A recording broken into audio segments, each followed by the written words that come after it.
Chapter 545. The army headquarters building of Jianghu State was solemn and majestic, quiet and solemn. There were no so-called flowers and leaves here.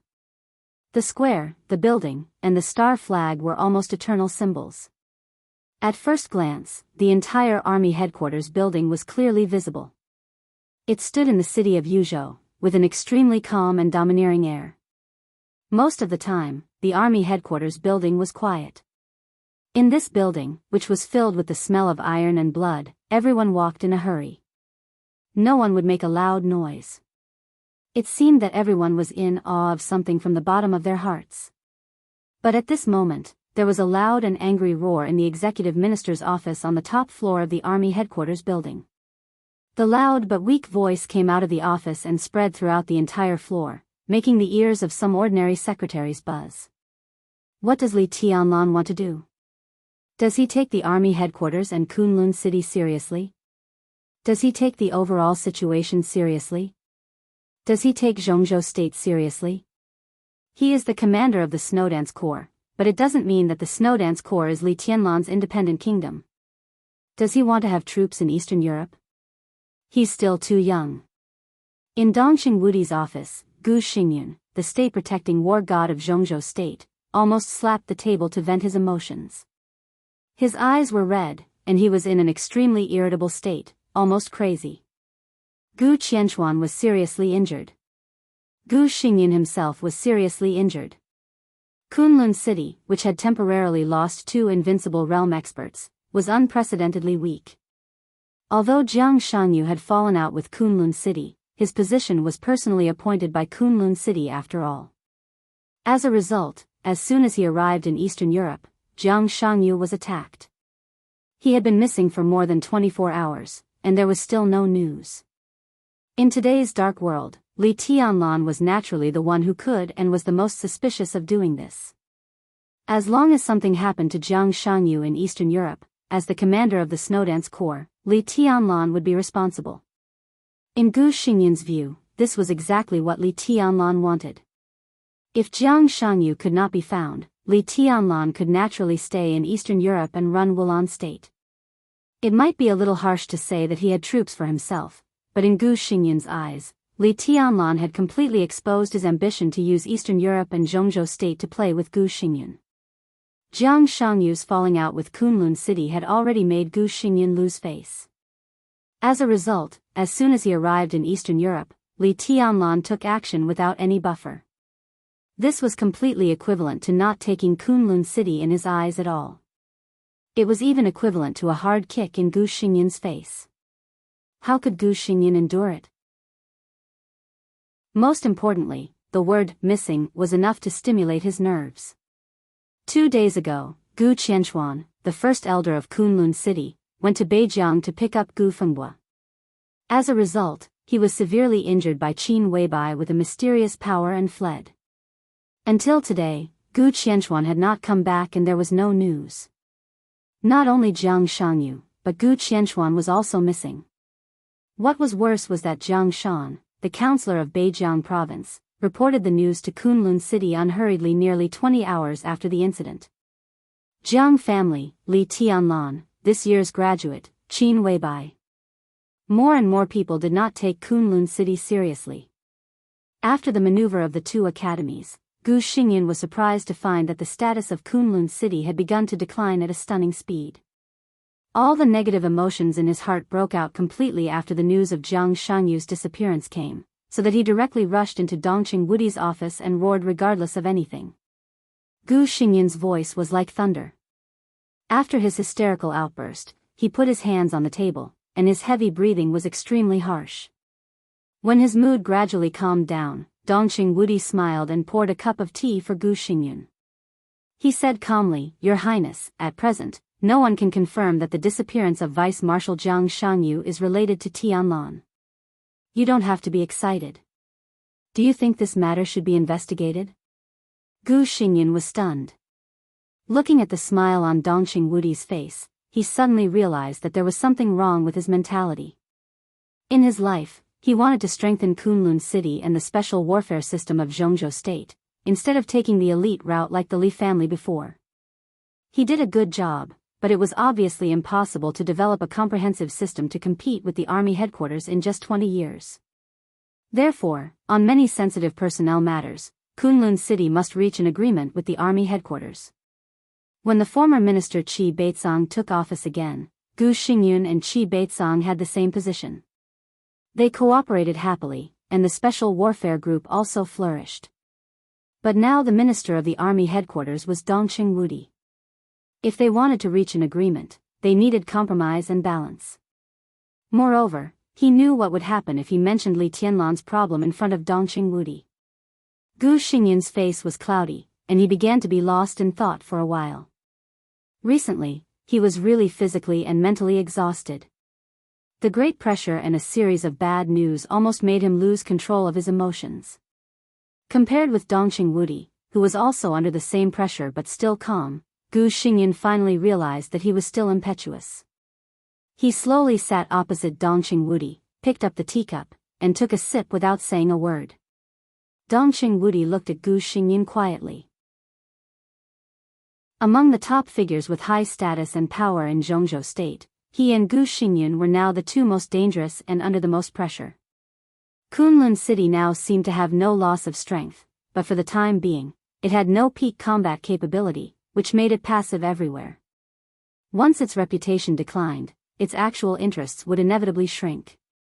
After the end of the maneuver of the two academies, it could be seen from the final choices of those elite students. In this final maneuver of the two academies, Kunlun City lost a considerable part of its future. Dongqing Wudi was also having a hard time now. The trial day broke out in Eastern Europe, and the night in Yuzhou was also turbulent. The influence of the private transfer of troops was breaking out at an appalling speed and getting worse. One of his trusted deputy commanders in the garrison corps had been put in prison. The Air Force headquarters was in turmoil. In the Navy, the resignation of a deputy commander at the level of colonel of the fleet was the fuse. Now the fire was getting bigger and bigger. In various theaters of operations, in recent days, several generals had expressed on different occasions that they clearly drew a line with Dongqing Wudi. And these generals used to be considered Dongqing Wudi's direct subordinates. Within the Border Control Corps, the game between Dijiang and several commanders was also intensifying. Even within the giant group, there were voices against Dongqing Wudi. Compared with Gu Xingyun, who was in decline but still irreplaceable for the time being, how long Dongqing Wudi could hold the position of the standing minister of the army headquarters had become the concern of the whole Jianghu state. Dongqing Wudi didn't worry much. Although he was under a lot of pressure, he was much calmer than Gu Xingyun.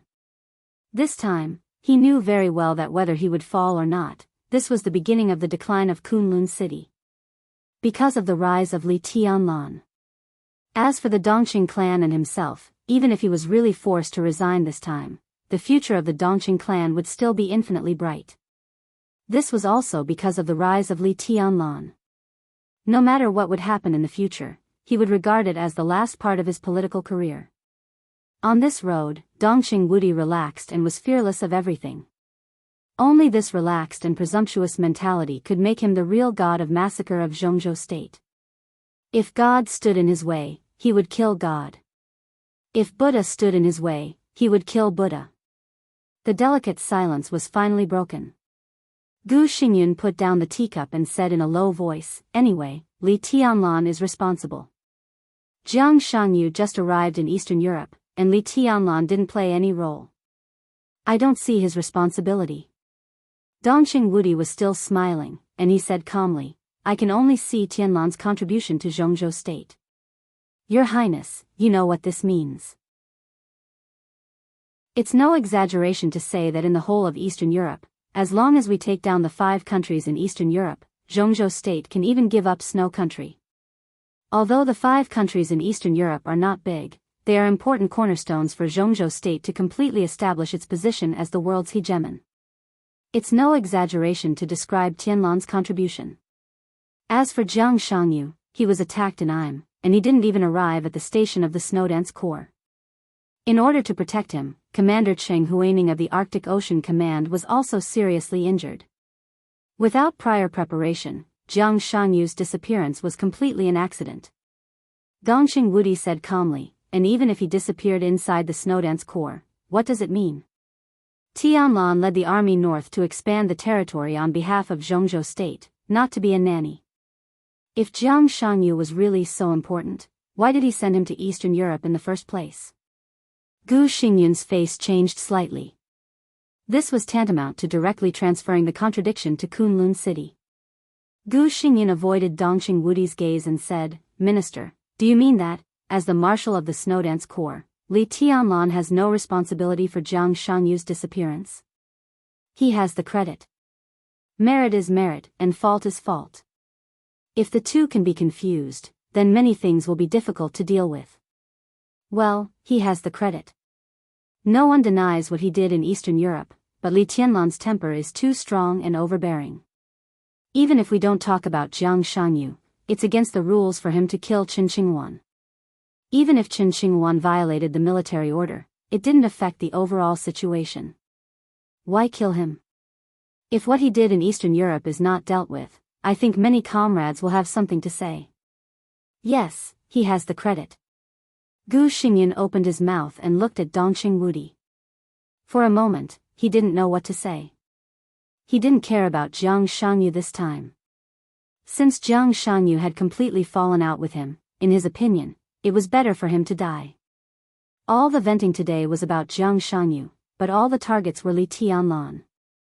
He thought that Li Tianlan wanted to stay in Eastern Europe to run Wulan state at all costs. Such wild ambition had touched the bottom line of Kunlun City. Gu Xingyun was even a little afraid. He had not recovered from his injury. After a long time, 3 years, 5 years, if Li Tianlan, who developed unscrupulously in Eastern Europe, returned to Jianghu state again, who could control him? Gu Xingyun gritted his teeth and suddenly said, Minister, there are some things that can't be ignored. I still suggest that Li Tianlan be transferred back to Jianghu state immediately. It's better to let others deal with the affairs in Eastern Europe. What he said was straightforward and clear. Dongqing Wudi narrowed his eyes and said with the same smile, What's the reason? Like father, like son. Everyone knows what his father is like. Now Li Tianlan is in charge of a large number of troops. Bullshit. Dongqing Wudi, who had been smiling, suddenly put on a cold face and directly swore. He looked at the stunned Gu Xingyun and said expressionlessly, Like father, like son? Are you even qualified to comment on his father? Gu Xingyun was stunned for a moment and suddenly became angry out of shame. What do you mean? Don't tell me I can't evaluate one. You just can't evaluate it. Dongqing Wudi said with cold eyes, Like father, like son? Very good. If that's the case, it's best to let Tianlan take charge of the army. Gu Xingyun stood up and pointed at Dongqing Wudi, his fingertips trembling slightly. You are simply unreasonable. Dongqing Wudi waved his hand and said in a cold voice, See the guest out. Chapter 546. The midsummer in Mormons was still as cold as winter. It rained in the cold winter. The endless rain seemed to drift from Reki City to the northernmost part of snow country. It was not hurried, but the rain mixed with some broken ice hit people's faces and made them feel painful. Mormons in the rain was an extremely sharp city. The everlasting night remained unchanged. It rained between heaven and earth, and it was as sharp as a sword. When Deity got off the plane, the night in Mormons was dark and hazy. He looked down at the time on his watch. In a trance, he couldn't tell whether it was day or night. Wisps of white air rose with his breath. At this time, it was the warmest season in Mormons. He reached out his hand and shook it casually. Feeling the cold rain between his fingers, he was silent for a long time. A black off-road vehicle was parked not far in front of the plane. As soon as Deity got off the plane, the door of the off-road vehicle had been opened. A middle-aged man less than 50 years old walked over quickly. The middle-aged man's appearance was not outstanding, but his every move was unusually calm. He was the kind of person who could make people feel at ease at first glance. Deity glanced at him, and his eyes softened quietly. He smiled and waved at him. The middle-aged man paused and glanced at Daybreak. His eyes were a little cold.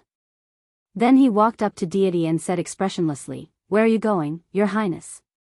This attitude was definitely not good. But deity didn't mind at all. He just smiled kindly and said, "Have you had dinner? Do you want to have a bite nearby?" "No need."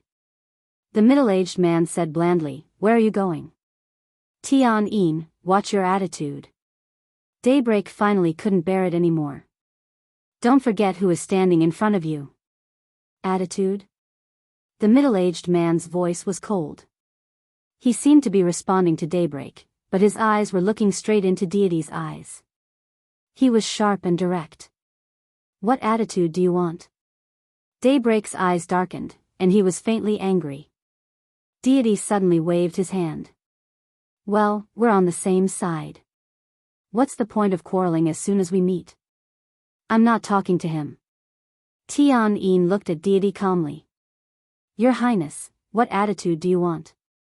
Dawn and Daybreak's faces changed. They looked at deity and wanted to say something but stopped on second thought. Deity fell silent.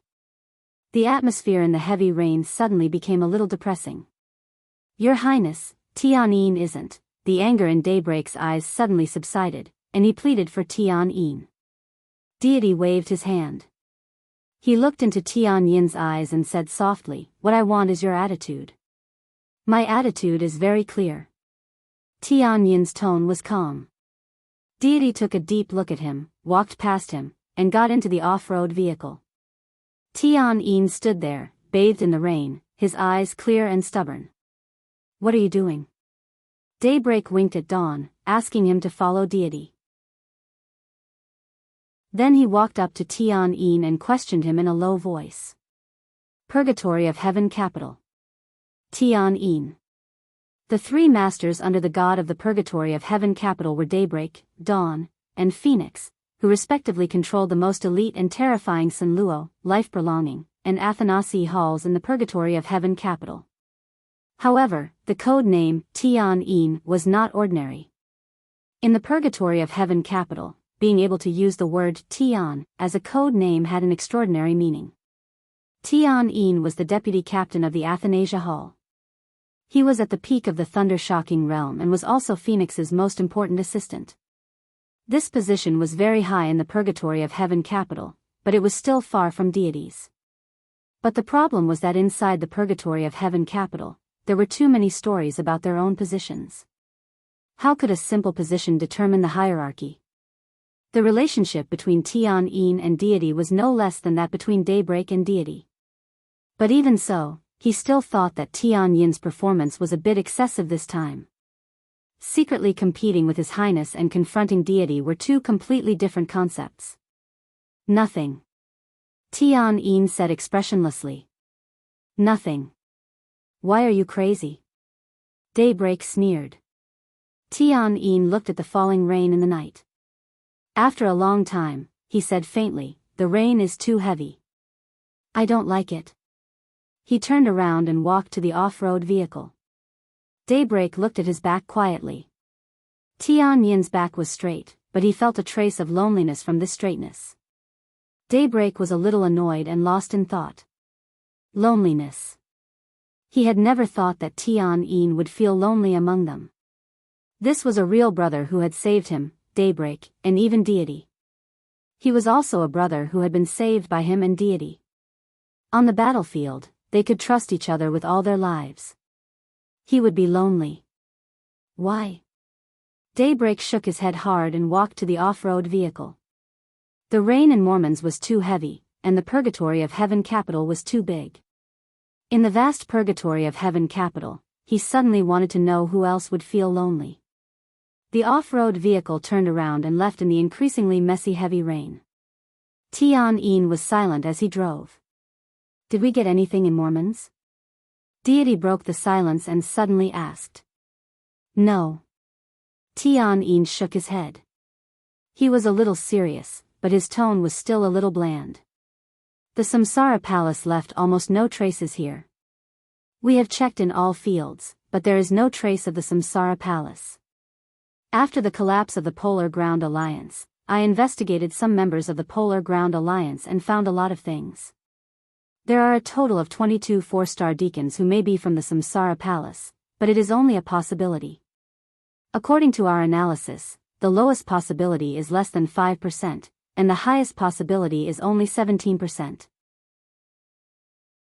Again, we haven't found any evidence at present. Deity did not speak.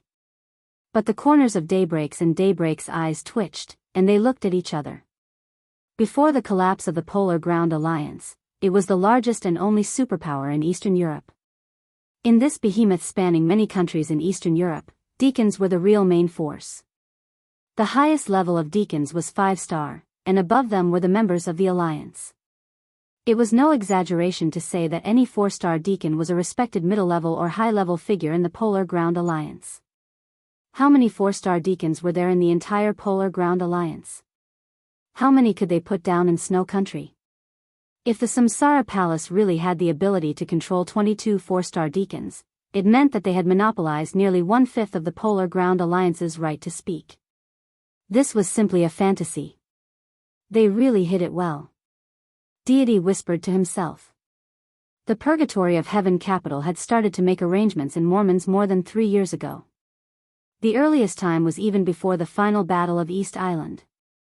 At that time, Jianghu state was still plotting against East Island. The master of Samsara Palace had just made an appointment to fight Gu Xingyun, and Daybreak had the first talk with Qin Weibai. In the end, there was the overall situation of the cooperation between the Samsara Palace and the Purgatory of Heaven capital. Qin Weibai did not hide anything. With East Island as the beginning and Eastern Europe as the end, the whole orderly but extremely complicated plan had been told to Deity from that time. Mormons would be the end of everything, and it would also be the place of the final battle. Deity naturally had to plant the seeds in Mormons as soon as possible. And the first batch of people to be sent to Eastern Europe, of course, had to be the kind of people he absolutely trusted and would not have the slightest doubt. There were 80 such people. Tian-Yin was the leader of this group of people. That was why Tian-Yin missed the final battle of East Island. Half a year ago, Tian-Yin should have resigned from his post here and returned to East Island to enjoy his life. He did go back, but he came back here in less than 3 months. Now Tian-Yin was still in control here. Deity had the same trust in him. Let's go here. Deity took out a map and pointed out a place to Tian-Yin.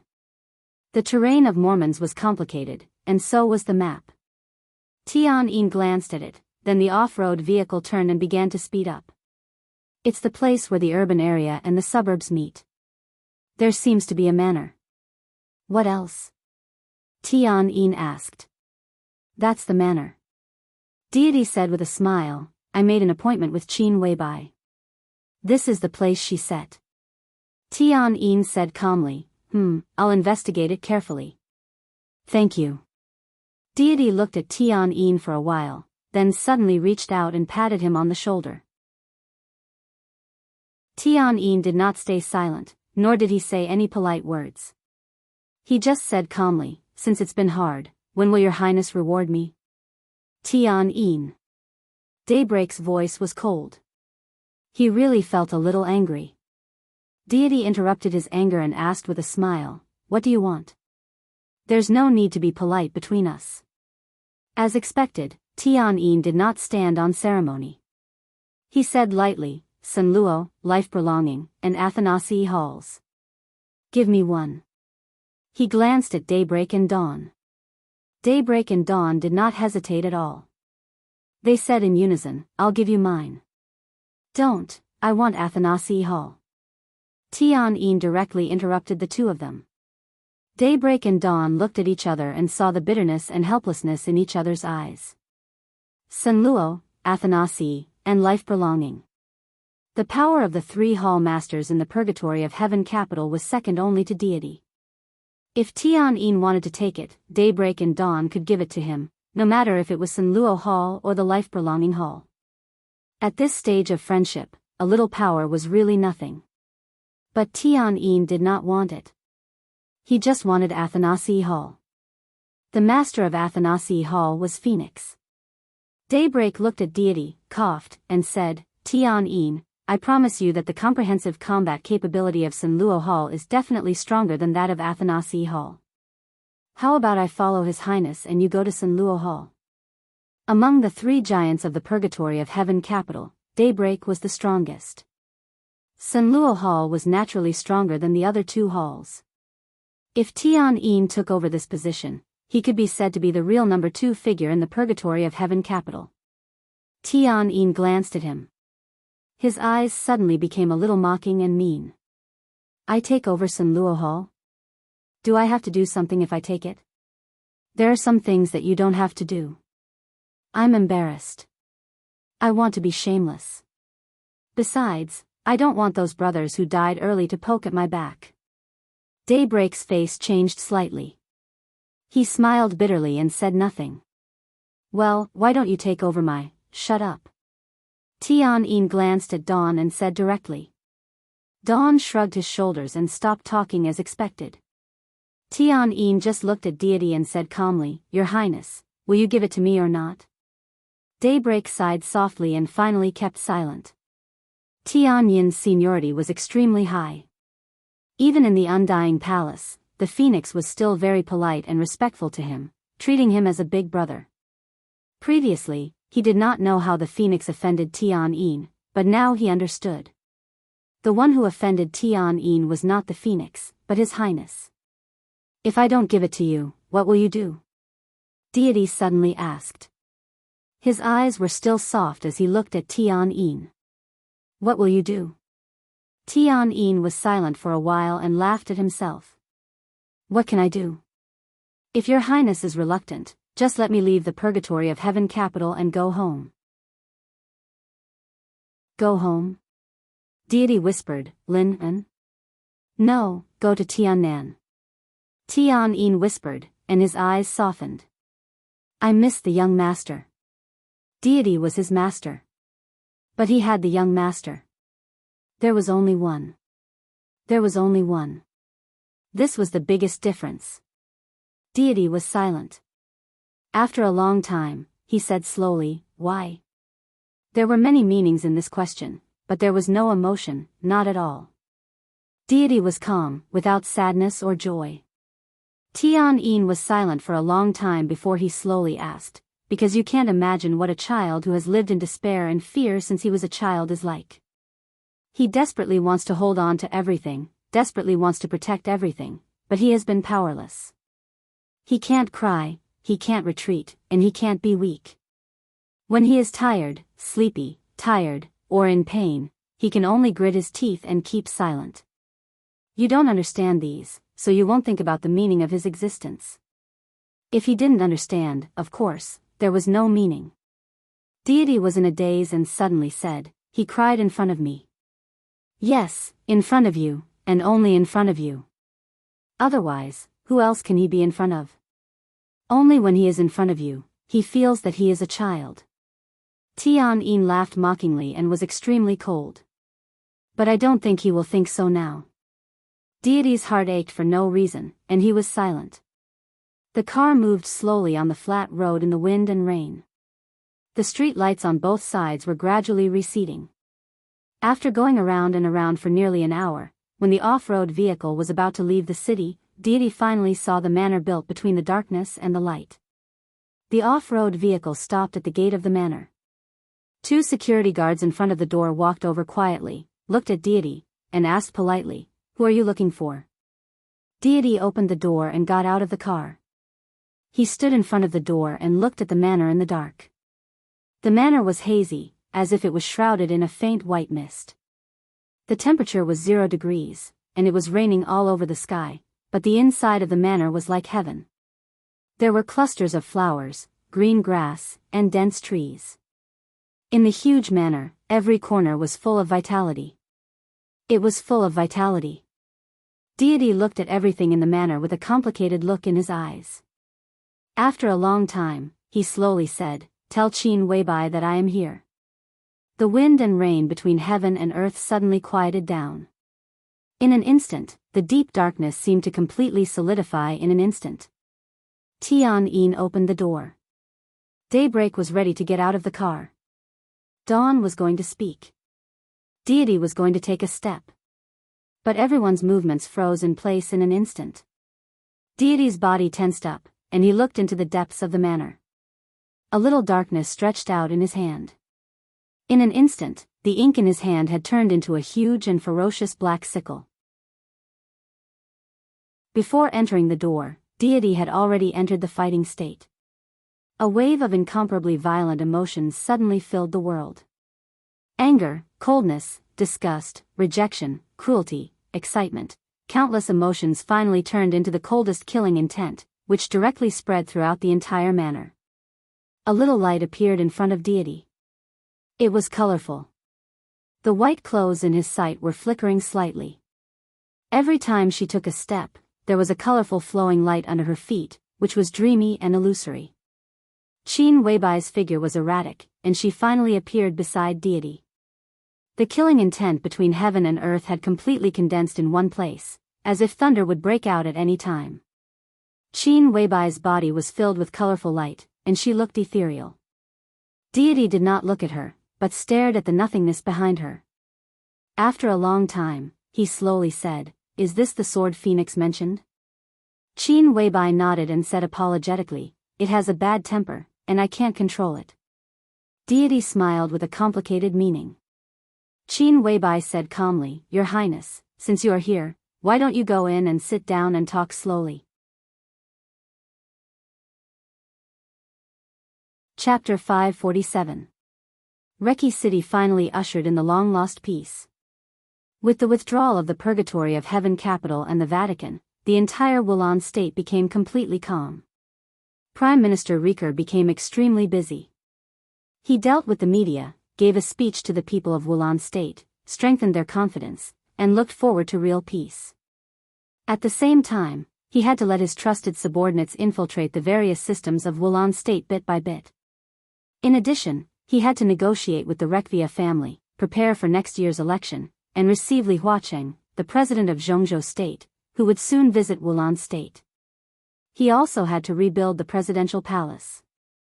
Wulan state was very busy. Everyone was busy. President Li Huacheng's private plane would arrive at Reki City International Airport at 7:00 tomorrow morning.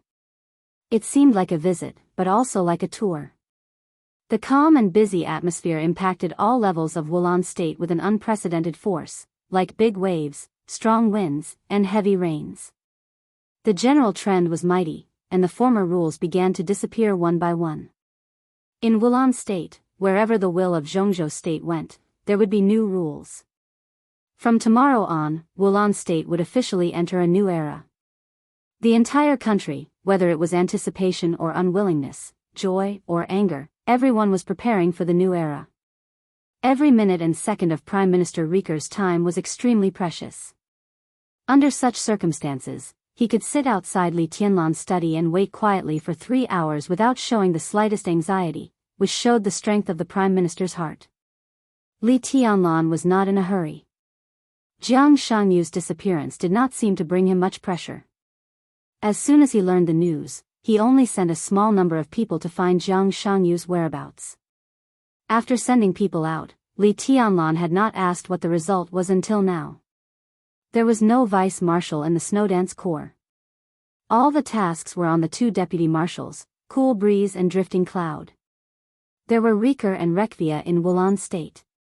After the war, Li Tianlan had plenty of time. All he could do was wait. They were waiting for Li Huacheng to visit Wulan state. Other than that, he spent most of his time meditating and honing his sword intent. Ever since he was young, he firmly believed that power, wealth, and everything else could be fake, but only his own strength could be real. It was also the most basic thing. The storm in Reki City gradually subsided. The rainy season was over, and winter was coming. When Li Tianlan woke up from meditation, the cold sword intent in the room had almost frozen everything in the study. A few steady heartbeats were audible to his senses. For clarity, Li Tianlan looked around. There was a soft couch in the study. Beside him was Dongqing Rushi, and a little farther away were Lin Yuxian and Li Wangsheng. Together with Li Beidian and Ning Qiansheng, they would be his core team in the future. Li Tianlan was never stingy with them. The whole world knew that his swordsmanship was perfect. When he practiced martial arts, he deliberately called Lin Yuxian and Li Wangxing over and imparted his understanding of swordsmanship to them without reservation. As for how much they could comprehend, it depended on their respective talents. Now, it seemed that everyone had gained something. Dongxing Rushi had broken through to the peak of the thunder-shocking realm for a while, and now her realm had been completely stabilized. Li Wangxing also showed signs of breaking through to the peak of the thunder-shocking realm. Lin Yuxian's progress was undoubtedly the slowest, but it was not because his talent was the worst. It was because all aspects of his conditions were close to perfection. After he broke through to the peak of the thunder-shocking realm, even Li Tianlan's kendo did not help him much. This might be the most gratifying thing for the Lin clan. Obviously, Lin Yuxian was about to find his own way. Li Tianlan's eyes swept across everyone's faces. After a moment of silence, he stood up and walked out of the study. Your Highness. Rieker, who had gradually forgotten how long he had waited, stood up immediately and bowed slightly. Li Tianlan nodded, waved his hand, and motioned for him to sit down. Why are you here? Here's the thing. Rieker deliberated over his words and said cautiously, the heads of state of Ross, Oga, Neoya Federation, and Drac have now arrived in Reki City. They hope to meet Your Highness today. I wonder if it's convenient for you, Your Highness? Wulan State, Ross, Oga, Neoya Federation, and Drac were the 5 Eastern European countries coveted by the whole world. The 5 countries advanced and retreated together, representing a large number of core interests in Eastern Europe. Li Tianlan conquered Wulan State. He should have met the heads of state of the other 4 countries a long time ago, but he never had the time. But today, Li Tianlan's eyes were a little cold. After a moment of silence, he finally shook his head and said, no need. President Li Huaqing will come tomorrow. We can meet them together. But, Your Highness, this meeting is very... Rieker wanted to say something but stopped on second thought. I know. Li Tianlan interrupted him but didn't say much. Even if Rieker was one of his own, there was no need to let him know too much about some things. Jiang Shangyu's disappearance had a great impact on him. Li Tianlan had received a phone call from Dongxing Wudi. In addition to a large delegation, there was also a supervisory group following Li Huaqing to Wulan State tomorrow. And it was the supervisory group directly affiliated with Kunlun City. There were only 5 people in the supervisory group, but all of them were thunder-shocking realm experts, which was rare. They came to Eastern Europe specifically to investigate the disappearance of Jiang Shangyu, and they pointed the spearhead at Li Tianlan. This was the collective decision of the Zhongzhou State Parliament. Even Dongxing Wudi did his best to stop it. It could be seen how much the members of Zhongzhou State were afraid of him now. What was ridiculous was that everyone thought that Li Tianlan was in Eastern Europe because he wanted to run Eastern Europe with his own army. In fact, Li Tianlan really wanted to leave here and develop in Tiannan. But in any case, at this time, Li Tianlan could only stay still and not move. Li Huaqing would arrive in Reki City tomorrow. The day before, Li Tianlan had received the heads of state of the 5 countries. When the news reached Eastern Europe, it could only make Zhongzhou State more afraid and suspicious of him. I can't, Li Tianlan said slowly. His tone was calm and he spoke very slowly, but there was still a sense of depression accumulating in his heart. What kind of person was Rieker? As a real old fox in politics, he almost smelled something wrong at the first time. Zhongzhou State? He asked cautiously. Li Tianlan glanced at him and did not speak. Rieker suddenly understood what was going on. He smiled bitterly and whispered, in this case, I'm afraid that President Li Huaqing can't control the situation. Li Tianlan could not meet the heads of state of the 4 countries today. Although it was only one day, in fact, it was a world apart. Although a considerable part of the delegation led by Li Huaqing was the power of the giant group, he had to leave some soup for other groups. These people were a mix of good and bad. Who knew what would happen after tomorrow? Not to mention these people, even President Li Huaqing might have other plans in his heart. After all, allies and their own people were two completely different concepts. After all, this is Eastern Europe, right? Li Tianlan glanced at Rieker, intentionally or unintentionally, and said calmly and indifferently. Yes. Rieker was shocked and thought about the meaning of Li Tianlan's words. But he said without hesitation, "Please rest assured, Your Highness." Li Tianlan nodded and suddenly asked, "How is the Sword Emperor these days?"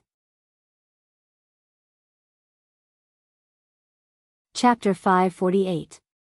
This question was too easy to answer. Not only Rieker, but probably everyone in the Snowdance Corps now knew the Sword Emperor's whereabouts. The Sword Emperor didn't do anything. She simply couldn't be more obedient. He didn't do anything. Rick pondered seriously for a moment before he said, "Presently, the Sword Emperor is very idle every single day.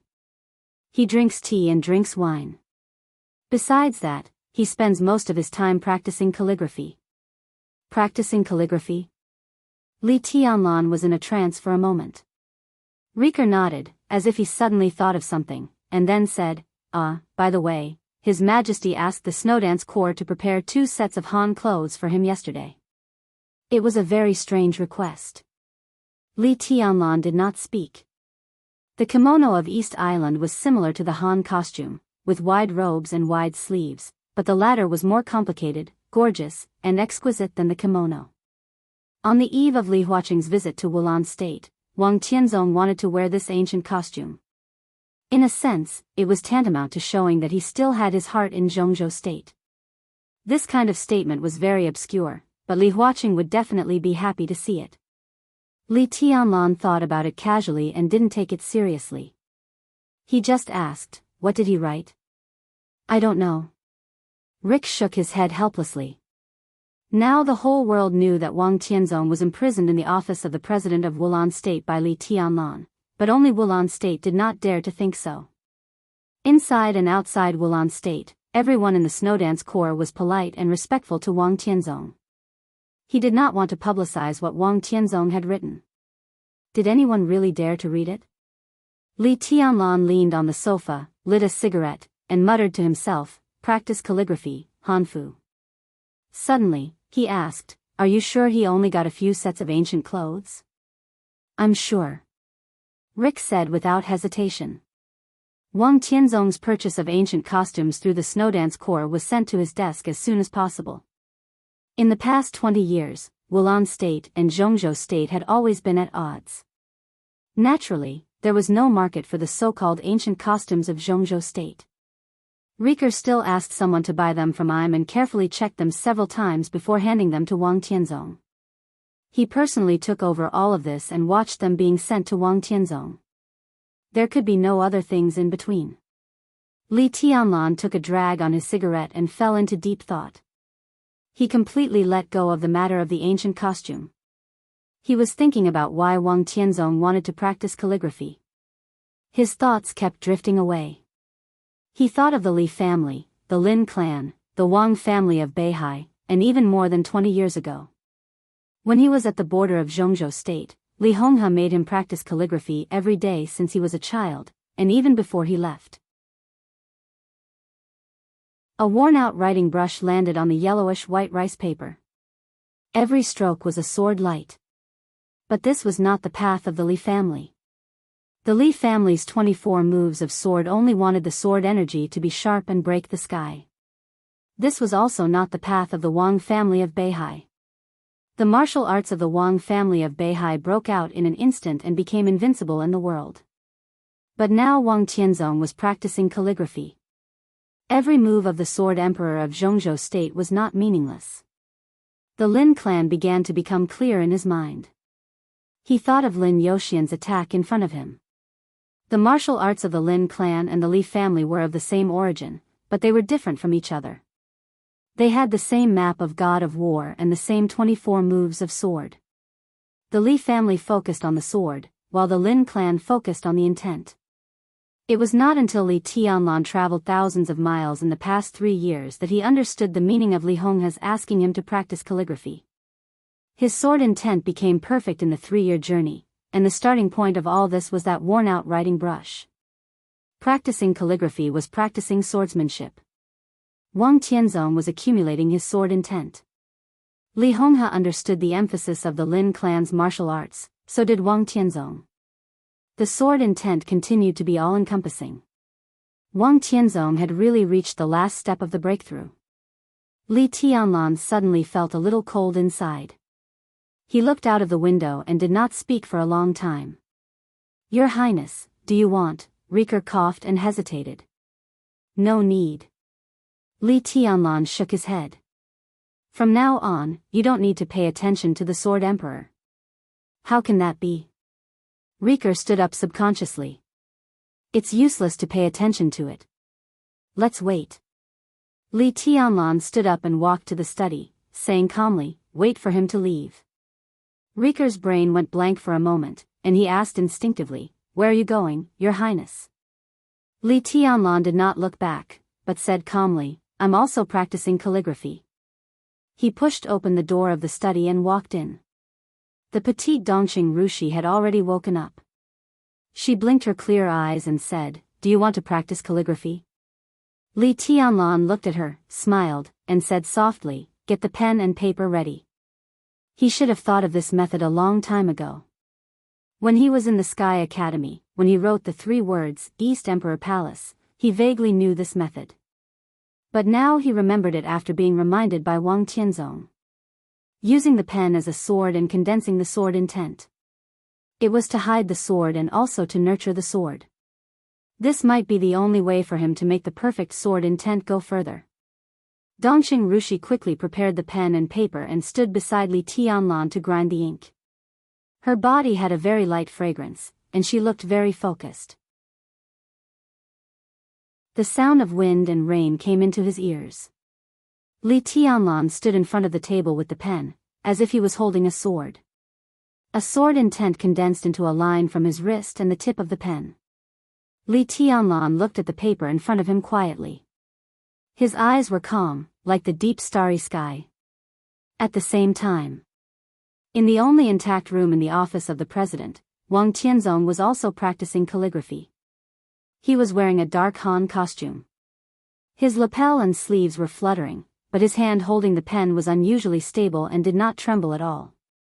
The room was intact, the white paper, the heavy ink, the dark ancient costume, and the tall and straight figure.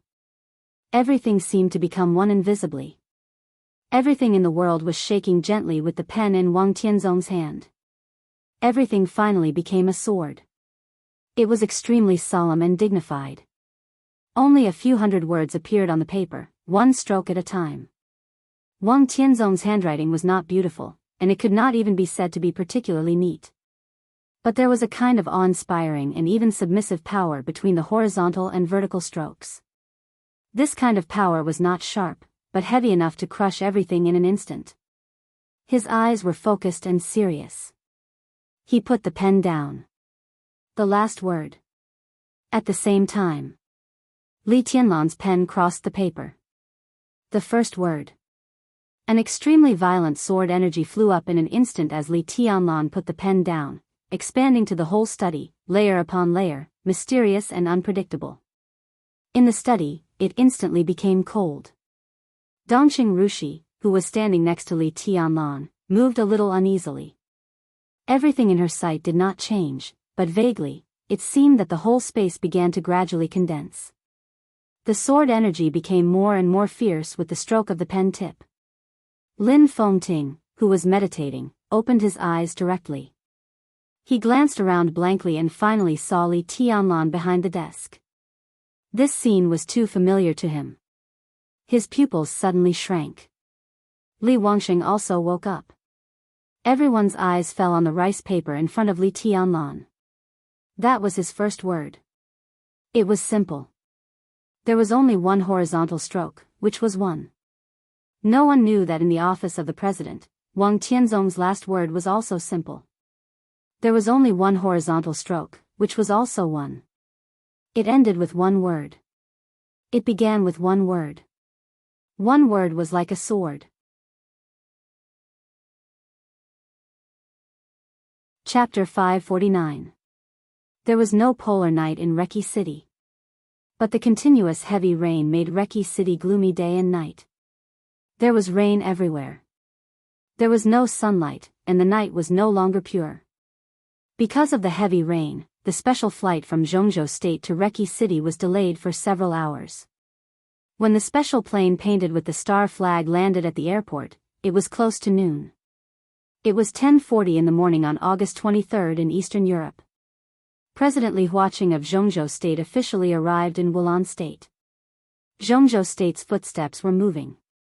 From today on, the whole of Eastern Europe would officially enter a new era with the footsteps of Jianghu State. The welcome ceremony could not be any more grand. Headed by Prime Minister Rieker, all the high-level officials of Wulan State were present. Both sides of the airport were filled with welcoming crowds with flowers in their hands. The aisle was full of salutes. In order to welcome President Li Huaqing, Prime Minister Rieker had specially changed his own car the day before. It was a red flag car for high-level officials of Jianghu State. The black and quaint body was parked quietly in the airport, which was very eye-catching. Almost all the media in Eastern Europe praised President Li Huaqing's visit. They called this visit the first handshake between Jianghu State and Eastern Europe, and said that the arrival of President Li Huaqing was of epoch-making significance to Wulan State and the whole of Eastern Europe. With the help of Jianghu State, the whole of Eastern Europe was bound to be more brilliant tomorrow. Jianghu State was bound to be the most trustworthy friend of the Eastern European people, and Eastern Europe would become the most loyal partner of Jianghu State. All of them sang praises of merit and virtue. After the collapse of the Violet family and the Morton family, the advantages of the Qin clan and the Rekvia family in the media were fully manifested. The two families almost effortlessly controlled the direction of public opinion in Eastern Europe. In the endless praise of the media, President Li Huaqing came to Eastern Europe this time as a savior. The image of the entire Jianghu State became extremely high and bright.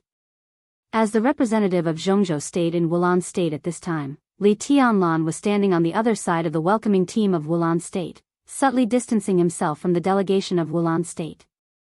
Behind him stood the two vice-marshals of the Snowdance Corps, Cool Breeze and Drifting Cloud. There were only 3 of them.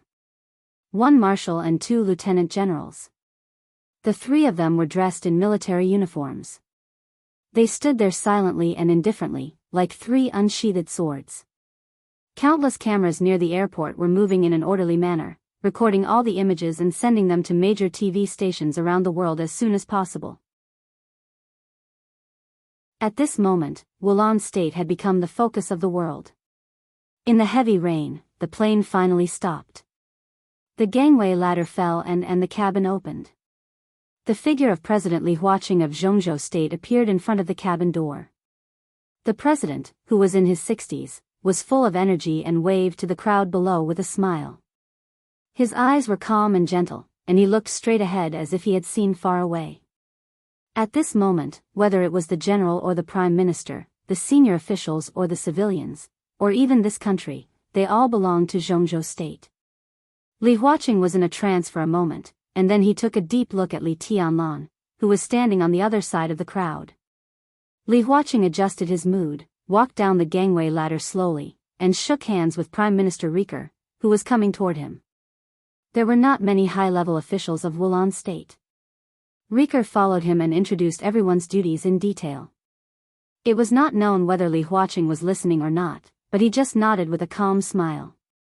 After shaking hands with the last high-level official of Wulan State, Li Huaqing walked up to Li Tianlan. Li Tianlan, who was dressed in military uniform, stood taller. His expression was calm, and he raised his hand to salute. "You're very good. The Snowdance Corps is very good." Li Huaqing stood in front of Li Tianlan, and his voice was soft and clear. "Thank you, Marshal Li." He reached out his hand and tidied Li Tianlan's military uniform and rank. Then, he raised his arm and saluted back solemnly. In an instant, the flashing lights of countless cameras connected into one. The next second, the whole world was in an uproar. Because countless cameras directly captured the epaulets on Li Tianlan's shoulders. The dark world was okay. But ordinary people all over the world could not believe their eyes. For ordinary people, they might not understand what the sharp sword on Li Tianlan's epaulet meant, but few people did not know what the 4 golden stars surrounded by the golden olive branch meant. Marshal of Jianghu State. Such a young marshal. The TV screens of various countries froze on Li Tianlan's face and epaulets. The combination of the young and calm face and the golden epaulets brought an almost unforgettable impact and made everyone's heart surge. This might be the first time that the special warfare system of Jianghu State appeared in front of the world.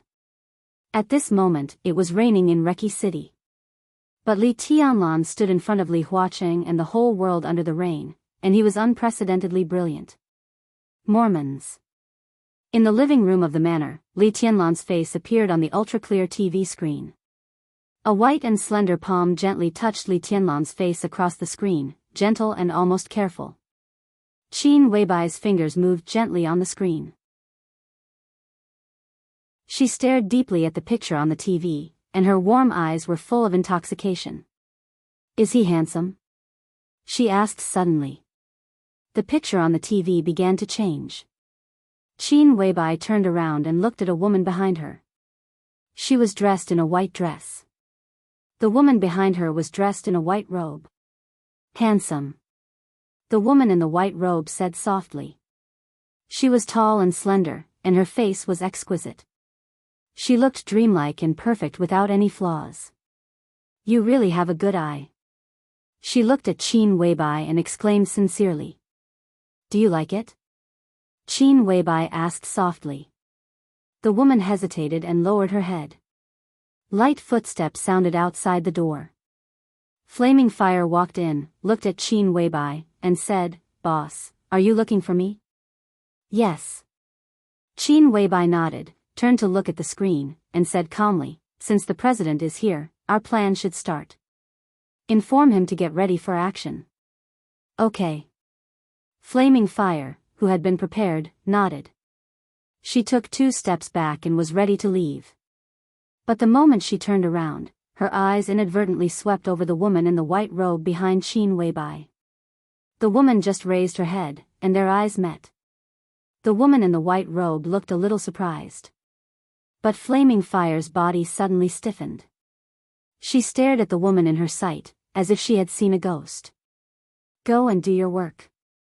Qin Weibai's cold voice sounded. Flaming Fire suddenly came to her senses, turned around subconsciously, and left.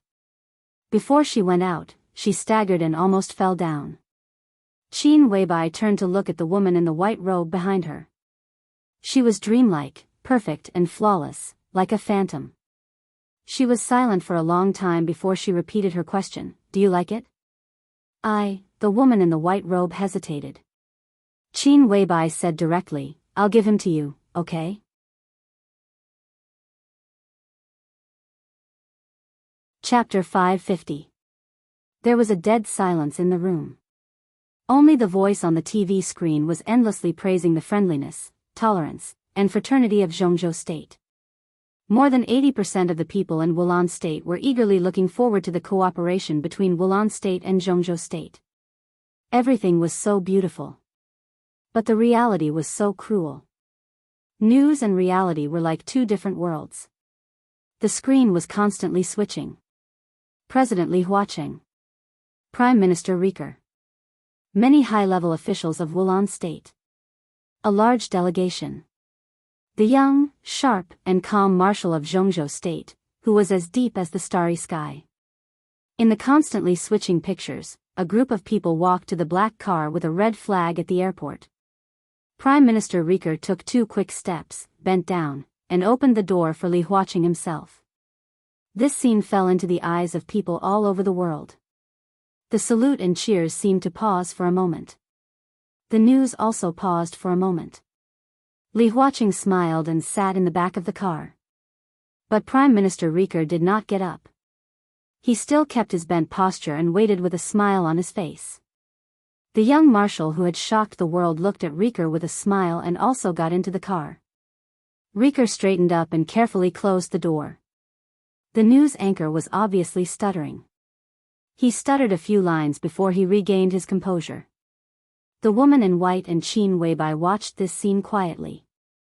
Qin Weibai's eyes were warm and gentle. That kind of deep love was extremely strong, with a kind of unforgettable power. The woman in white was in a trance. Her eyes were bright. When she was in a trance, her cold eyes were like a shaking starry sky. "I'll give him to you, okay?" Qin Weibai said softly. Her voice was very light, but it carried the weight of the world. "Give him to me." The woman in white's voice was clear and soft, with a kind of confusion and complexity, as if it were yesterday. She was indeed beautiful. Perfect. The so-called perfection could be described with any beautiful word, but no beautiful word was enough to describe it. Her face was exquisite and sharp. Every line and every detail of her body was flawless. Dressed in simple yet elegant white clothes, she stood there as if her entire body was glowing. Noble and holy, cold and pure, she was devastatingly beautiful, like a grand and magnificent dream. Her voice was light, clear and soft. "He has always been mine." Qin Weibai was silent for a while. Then he nodded. "That's right, he's yours." She looked into her eyes. "So, do you love him?" A hint of confusion appeared in the woman's sparkling eyes. "I don't know." She moved her feet lightly and sat on the sofa at the side. A book was placed next to the sofa. It was neither thin nor thick, and its cover was a vast expanse of white. Her slender fingers took the book and opened it. The handwriting inside was not printed, but handwritten. The handwriting was delicate, and every stroke was carefully written. She lowered her head to look at the book in her hands, lost in thought. "Everyone has a story, so everyone is a story." Qin Weibai said softly, "Putting everyone's story into one story is the whole world. But this is not my world." The woman raised her head and looked straight into Qin Weibai's eyes. "But Tianlan is here." Qin Weibai said softly. The woman stopped talking and lowered her head again, as if she was trying to think. "Don't think about it." Qin Weibai chuckled. "Perfect. You love him." Her tone was brief, but extremely sure. The woman raised her head and seemed to be a little dissatisfied. "Why?" "Because I love him." Qin Weibai said calmly, "You will naturally protect what I love. I'm not your shadow, and I'm not your puppet." There was a touch of anger in the woman's cold eyes. Qin Weibai looked at her quietly for a long time. The woman met her eyes without dodging. "I'm sorry." Qin Weibai didn't know how much time had passed. It felt like a minute, but it also felt like a lifetime. Qin Weibai spoke softly with an apologetic tone. There was a flash of fear in the eyes of the woman in white. She shook her head subconsciously and stammered, "No, no. You are indeed not my shadow, nor are you my puppet." Qin Weibai said softly, "At least, not now. But I am your destiny, and also your guilt. This has long been decided." The woman's breathing gradually quickened. She suppressed her inner emotions, but all her emotions seemed to have reached the critical point. She began to collapse, and her voice also sounded like she was about to cry. "Why, who knows?" Qin Weibai walked up to her, reached out and gently stroked her soft black hair. She whispered, "In fact, it's not bad. At least, you have the qualification to be by his side." A colorful light lit up the room. The sword intent in the nothingness was extremely soft. The soft sword intent wrapped around the woman in white and then Qin Weibai. It seemed to be comforting, but it didn't know who to comfort. The sword body turned slightly, and the slight sound of the sword seemed to be a sigh. The two of them were completely enveloped in the colorful light. One stood and one sat. Both were perfect and flawless. Unparalleled charm? Unparalleled? There was a sudden knock on the door. The woman in white was shocked and subconsciously wanted to stand up to avoid it. "Sit down." Qin Weibai whispered, "Mr. Lin is not an outsider." The woman in white hesitated and slowly sat down. Qin Weibai sat beside her, looked at the door, and said, "Please come in." Lin Fengting walked in from the outside with a chuckle. He saw Qin Weibai and the woman in white sitting on the sofa at the first moment. Even Lin Fengting, who had a strong will and had seen too many bizarre things in his life, was stunned for a moment and dazzled. He shook his head subconsciously and carefully looked at the space where the two of them were. He was dumbfounded, and his eyes became extremely strange for a moment. Lin Fengting's eyes kept glancing around, and he couldn't say a word for a while. He stuttered several times before he managed to calm down. He took a deep breath and said, "This is? Let me introduce you." Qin Weibai stood up and whispered, "This is Mr. Lin Fengting, the current patriarch of the Lin clan, and my most respected elder." She paused and said, "The only one." The woman in white stood up subconsciously and bowed slightly to Lin Fengting. In a short time, Lin Fengting's forehead was covered with cold sweat. He waved his hand randomly and stared at the woman in white without caring about politeness. Qin Weibai looked at the woman in front of her with a smile and whispered, I have my own name." The woman in white suddenly said, "At least now, I have the right to use my own name." The corner of Lin Fengting's mouth twitched, and he looked confused. Qin Weibai nodded and said quietly, "Her name is Xianxia." The family name was not unimportant. But standing in the woman's current position, she had no family name. Xianxia, this name was really worthy of the name. Lin Fengting was silent for a long time, then slowly exhaled and whispered, no wonder. He looked at Qin Weibai with complicated eyes and said, "It's her?" Qin Weibai nodded. Lin Fengting didn't know what to say for a moment. He suddenly wanted to drink, but there was no wine here. He had to light a cigarette, take a deep breath, and then said with emotion, "You are simply a miracle." Qin Weibai smiled. The woman in white reached out and took out a piece of gauze. She covered her face with the gauze and left the room with light steps. "She is your real trump card, isn't she?" Lin Fengting looked at Qin Weibai, and no one knew what kind of emotion was contained in his tone. "Yes." Qin Weibai nodded calmly. Lin Fengting was silent for a while. He seemed to suddenly think of something and said, I just remembered that flaming fire is waiting outside. It seems that she wants to make trouble, and she is full of murderous intent." As he said this, he subconsciously wanted to turn around. Qin Weibai had turned on the monitor outside the door and said calmly, "It's okay." A sword light lit up on the monitor outside the door. The sword light was cold and sharp. Flaming fire held the long sword in her hand, and the blade fell steadily on the neck of the woman in white. The supermaster who had the closest relationship with Qin Weibai in Samsara Palace was expressionless, but her eyes were full of murderous intent. "Who the hell are you?" After the woman in white left Qin Weibai, her whole aura seemed to change quietly and became extremely quiet. She looked at flaming fire calmly and said with a chuckle, "Who do you think I am? You've seen me before." "I did see you before, but I didn't really see you until today." There was a suppressed rage and panic in Flaming Fire's voice. "Who the hell are you? What do you think?" The woman in white smiled playfully. "Do you really think that I dare not kill you?" Flaming Fire's voice was cold. "Do you really dare to?" The woman in white asked back. Flaming Fire's eyes became sharp, and the long sword suddenly pressed down. The blade cut the skin of the woman in white in an instant, but there was no blood. The white clothes in front of her twisted in a trance and finally became illusory. Flaming Fire raised her head and looked at the door. 10 meters away from her, the woman in white was standing there. What Flaming Fire had just seen was an illusion. Flaming Fire took a deep breath, and her plump chest rose and fell slightly. The woman in white glanced at her and said blandly, "Your sword is good, but your vision is poor." She turned to leave and said slowly, "Let me introduce myself. I am Xianxia." Lin Fengting, who saw this scene through the monitor screen, did not speak for a long time. Qin Weibai took the initiative to say, "What can I do for you, sir?" Lin Fengting's heart was in a mess.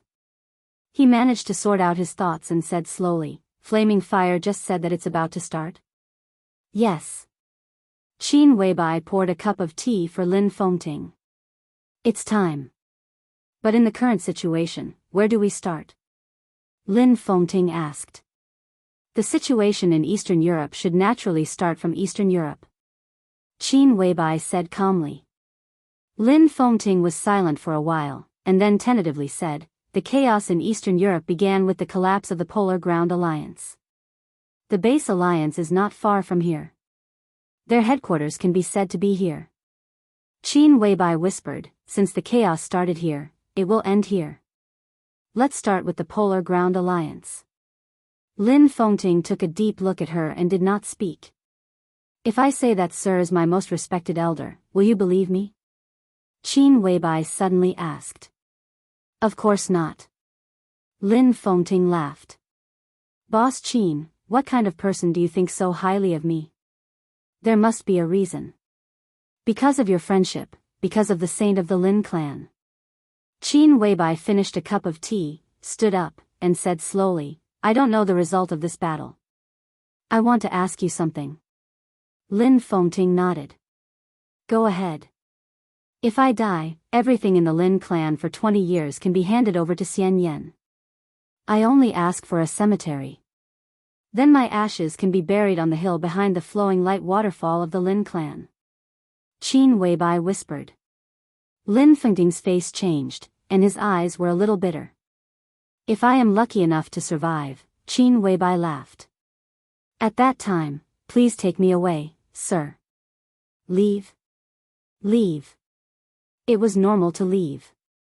Qin Weibai's voice was also very ordinary, but Lin Fengting heard a touch of determination. Lin Fengting stood there without saying a word. I'll take it as a yes. Qin Weibai whispered. She left the room with the sword in the void. Where are you going? Lin Fengting asked. Reki City. Qin Weibai's voice was calm and distant. Lin Fengting walked to the window and looked at the night rain outside. Under the polar night, whether it was noon or late at night, it was night and heavy rain outside the window. The darkness gradually became deeper. Lin Fengting could already see the end of everything. That was the end of the old era. It was coming to an end. There must be an end. Chapter 551. The rain beat on the car window, and the sound was messy and hurried. The atmosphere in the car was depressing and dull. Li Huaqing looked at the scenery outside the window with a smile. Through the rain, the scenery was blurred, and his eyes were a little blurred. Your Highness, Mr. President, shall we go straight back to the hotel? Riker sat in the passenger seat and turned around to ask. Under normal circumstances, when the president of Jianghu State visited Wulan State, he naturally had to stay in the office of the president temporarily. But now the office of the president had become a ruin, and only Wang Tianzong's room was still intact.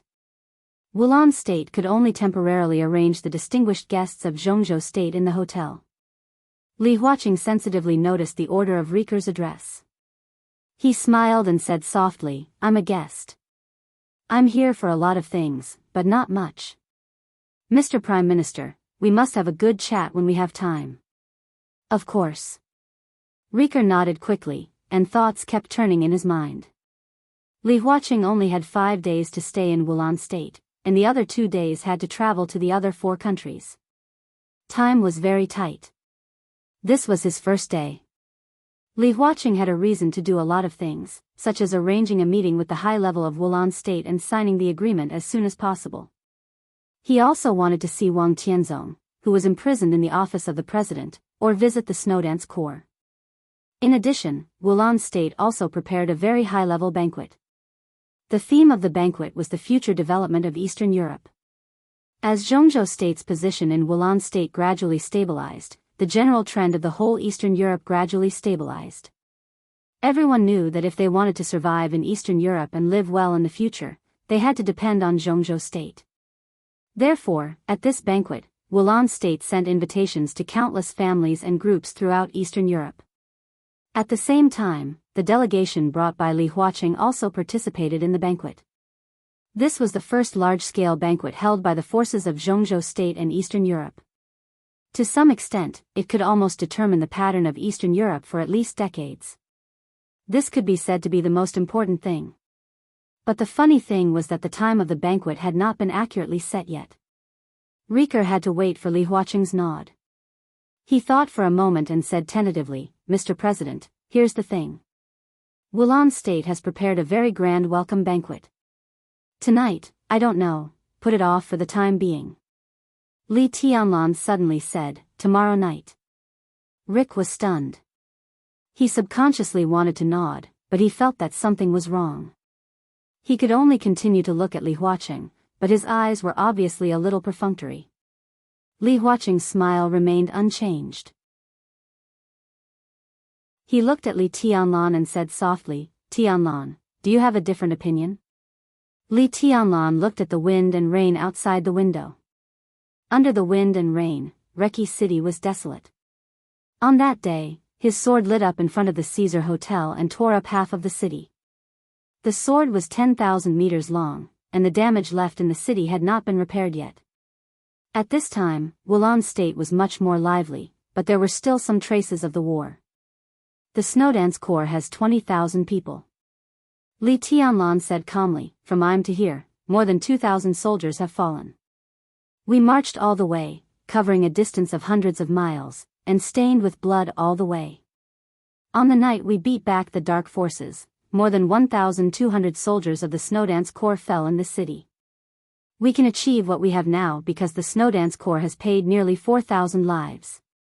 Rick's face was a little pale, and he was fidgeting. Li Tianlan's voice became calmer and calmer. Whether it was an invincible realm expert or the coalition forces of other countries, the Snowdance Corps has never retreated. We fought all the way from Im to Reki City. There was no deserter in the Snowdance Corps. They all died in a dignified battle, so they are all martyrs. This city and this country will be engraved with the brand of Jianghu State in the future.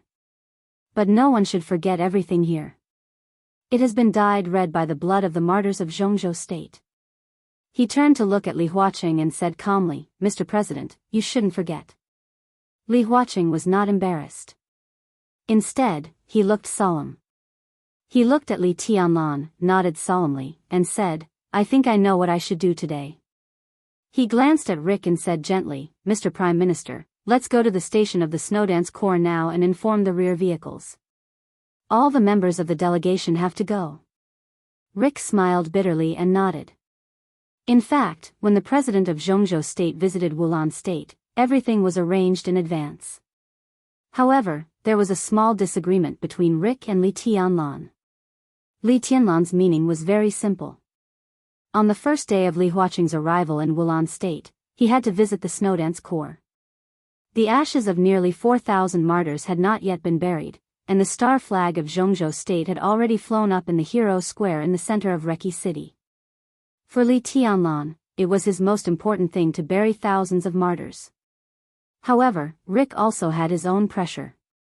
Now, the entire top management of Wulan State, and even the interest class of the whole Eastern Europe, hoped that the dinner could be held as soon as possible. The pressure Rick was under could be imagined. After weighing the pros and cons, he put the dinner first and the memorial service later. In this way, Li Tianlan might not like it, but Rick believed that he could explain it. However, Rick glanced at Li Tianlan and sighed softly in his heart.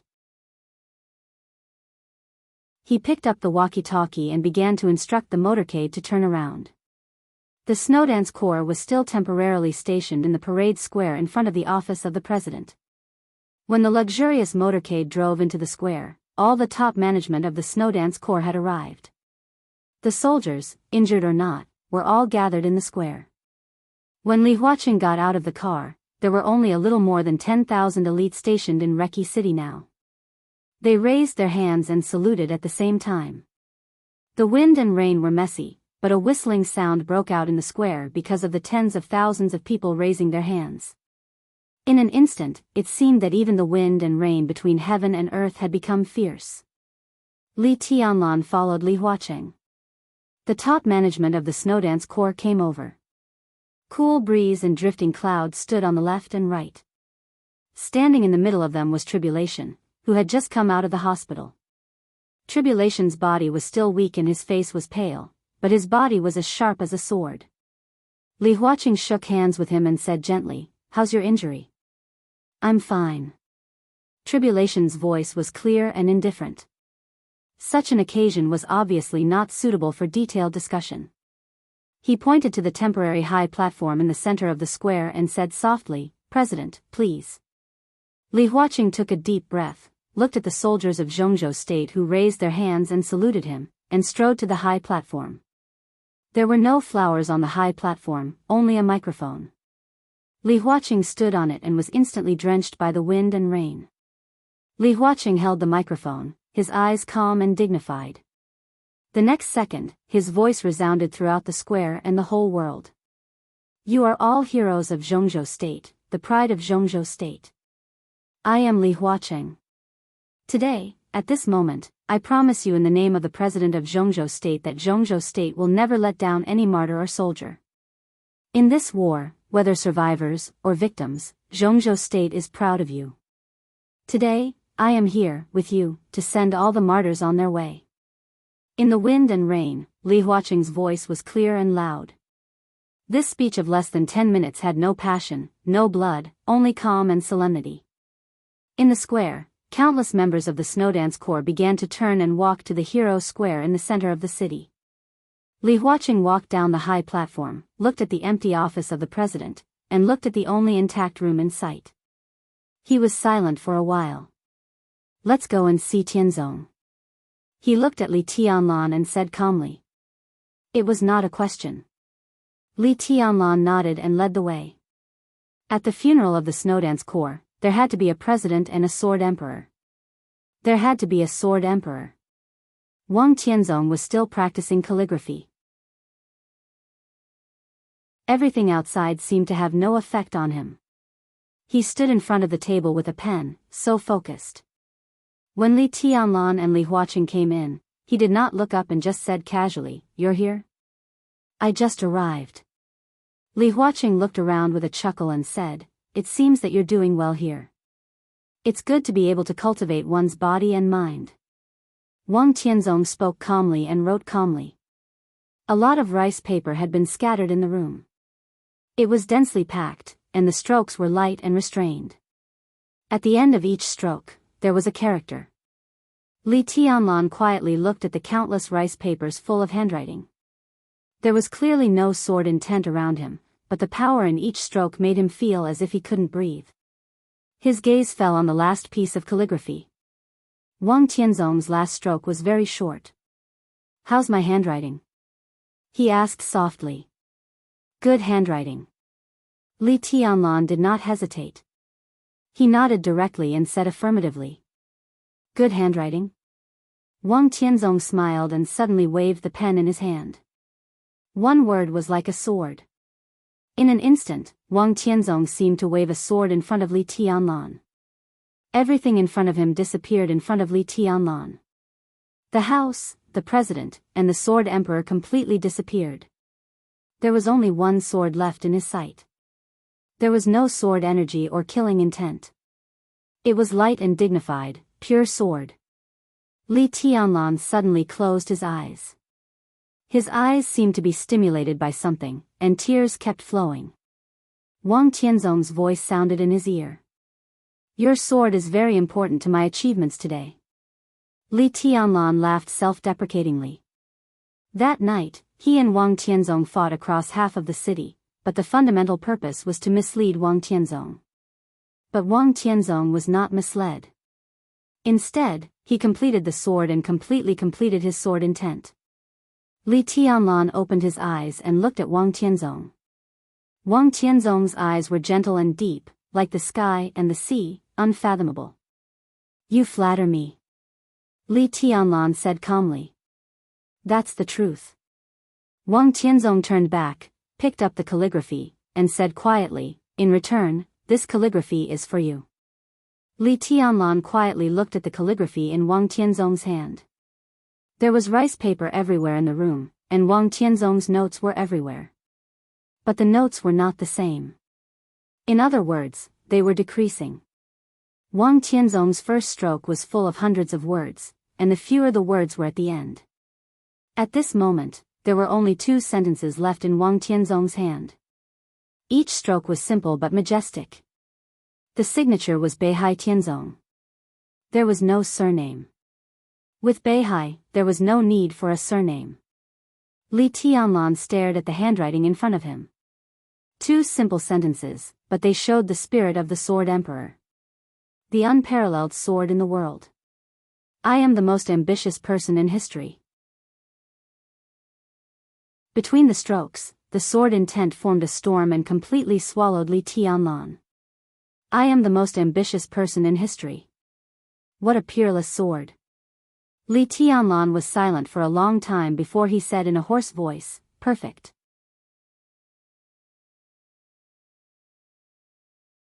Chapter 552.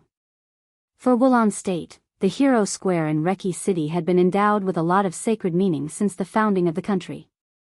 This was the resting place of heroes and the origin of countless epic legends. There were countless monuments in the huge hero square, and each monument represented a soul-stirring story.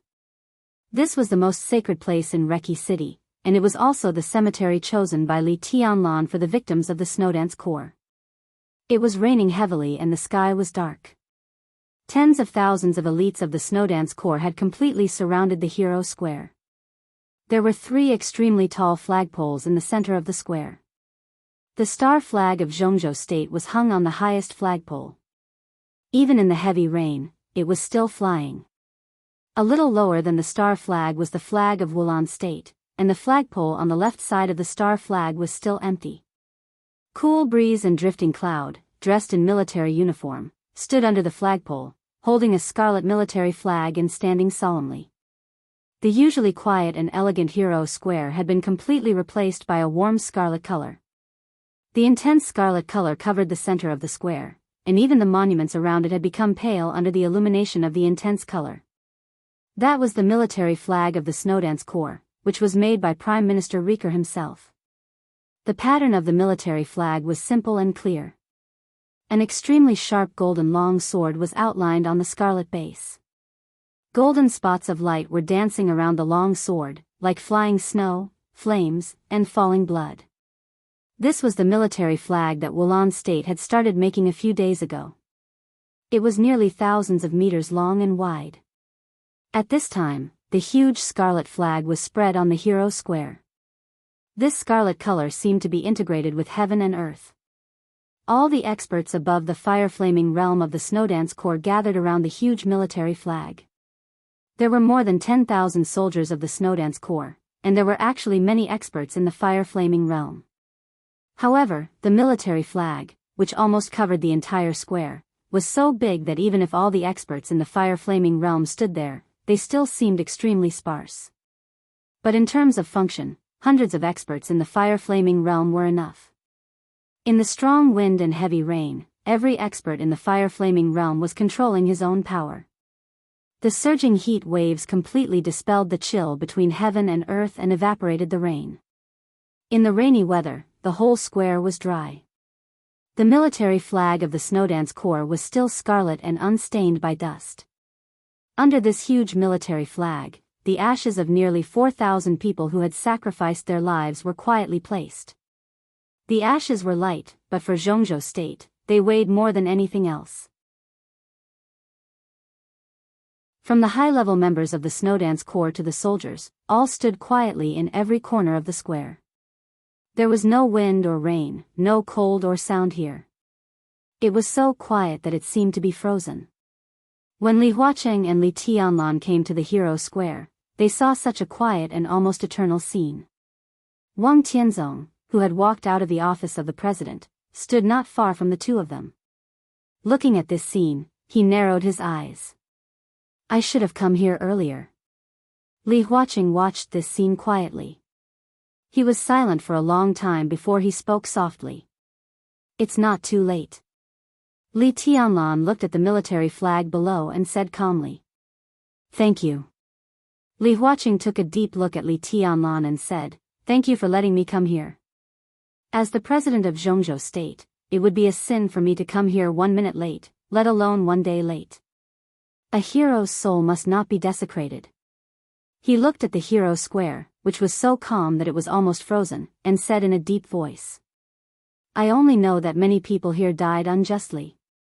Li Tianlan said blandly, they are the most elite soldiers of Jianghu state. Jianghu state is the most powerful country in the world, so they are the most elite soldiers in the world. Such soldiers should die on the real battlefield, in the fight with other forces. That's a worthy death. Li Huaqing did not speak. Li Tianlan's tone was low. But some of them are not. They did die in the war. But in the war, some people forgot their position. Mr. President, does it make sense to die like this? Li Huaqing still did not speak. He could not express his opinion. The Wang family of Beihai had a strong foundation. However, the devil troop had always been the deepest hidden trump card of the Wang family of Beihai. No one could even have definite evidence to prove that the devil troop did exist. But there was no doubt that they were powerful. The trial day happened overnight. The devil troop seriously injured Raphael, the commander of the Dark Knights, Situtsanyue, destroyed the holy punishment of void, and killed Cass Rotter, the god of war of Star State. No matter what the process was, the results and achievements were real. They were extremely brilliant. Everyone was shocked by the incredible combat capability of the devil troop. But only a few people recalled that when the devil troop created such a result that night, how many troops and allies of Jianghu state died in the hands of the devil troop. But there was no evidence. Even now, no one could prove that the devil troop belonged to the Wang family of Beihai. On the surface, Wang Tianzong was imprisoned by Li Tianlan in the office of the president that night. The power of the Wang family of Beihai did not appear on any side of the battlefield. Under such circumstances, even if Li Huaqing was dissatisfied, how could he express his opinion? Li Tianlan did not expect Li Huaqing to express his opinion. He just looked ahead and said calmly, I will investigate it to the end. These are my soldiers. As long as I am alive, I will give them an explanation. My position is in Jianghu state and the Snowdance Corps. I will make anyone who targets the Snowdance Corps pay a heavy price. Li Huaqing subconsciously glanced at Wang Tianzong. Wang Tianzong stood aside, looking as usual. Li Tianlan did not say much and walked to the huge military flag in the square. Behind the three of them, more and more people appeared. Men and women, old and young, there were nearly hundreds of people. These were the members of the delegation brought by Li Huaqing this time, and they would also become the backbone of dividing the interests of the 5 Eastern European countries. Their achievements today were inextricably linked to the sacrifices of the Snowdance Corps. It was reasonable for them to come. On the other side of the crowd, Riker led a group of high-level officials of Wulan State and quietly watched Li Tianlan, who was getting closer and closer. Riker, who now held the power of the president as the prime minister, had a complicated look in his eyes. Looking at the ashes under the military flag, at Li Tianlan, and at the countless monuments on the heroes' square around him, he suddenly felt sad. Not for Jianghu State, not for the Snowdance Corps. But for himself and Wulan State. Maybe there was no Wulan State anymore. The real Wulan State would become a thing of the past from today on. Just like this hero square, the legends would be forgotten little by little. This place would become the resting place of new heroes, the land of heroes of Jianghu State. Maybe in a few months or years, the stories on every monument here would disappear, and some well-known heroic deeds would be erased from the textbooks of Wulan State. The heroic deeds of the Snowdance Corps would appear in new textbooks and in various media and public opinions. In another 20 or 30 years, these ashes would become real heroes, and the heroes who really belonged to Wulan State would be completely annihilated. It was so cruel. In a real invasion, the losers would be robbed not only of their interests, but also of their culture, traditions, ideas, and even beliefs. Everything would be obliterated, replaced, and completely subverted silently and quietly. Riker walked to Li Tianlan's side and said with some difficulty, Your Highness, shall we start now? Li Tianlan nodded. Riker turned around and made a gesture. In front of the flagpole in the center of the square, Cool Breeze, who was holding the flag of the Snowdance Corps, suddenly raised the flag in his hand. The flag slowly rose in drifting clouds' hand.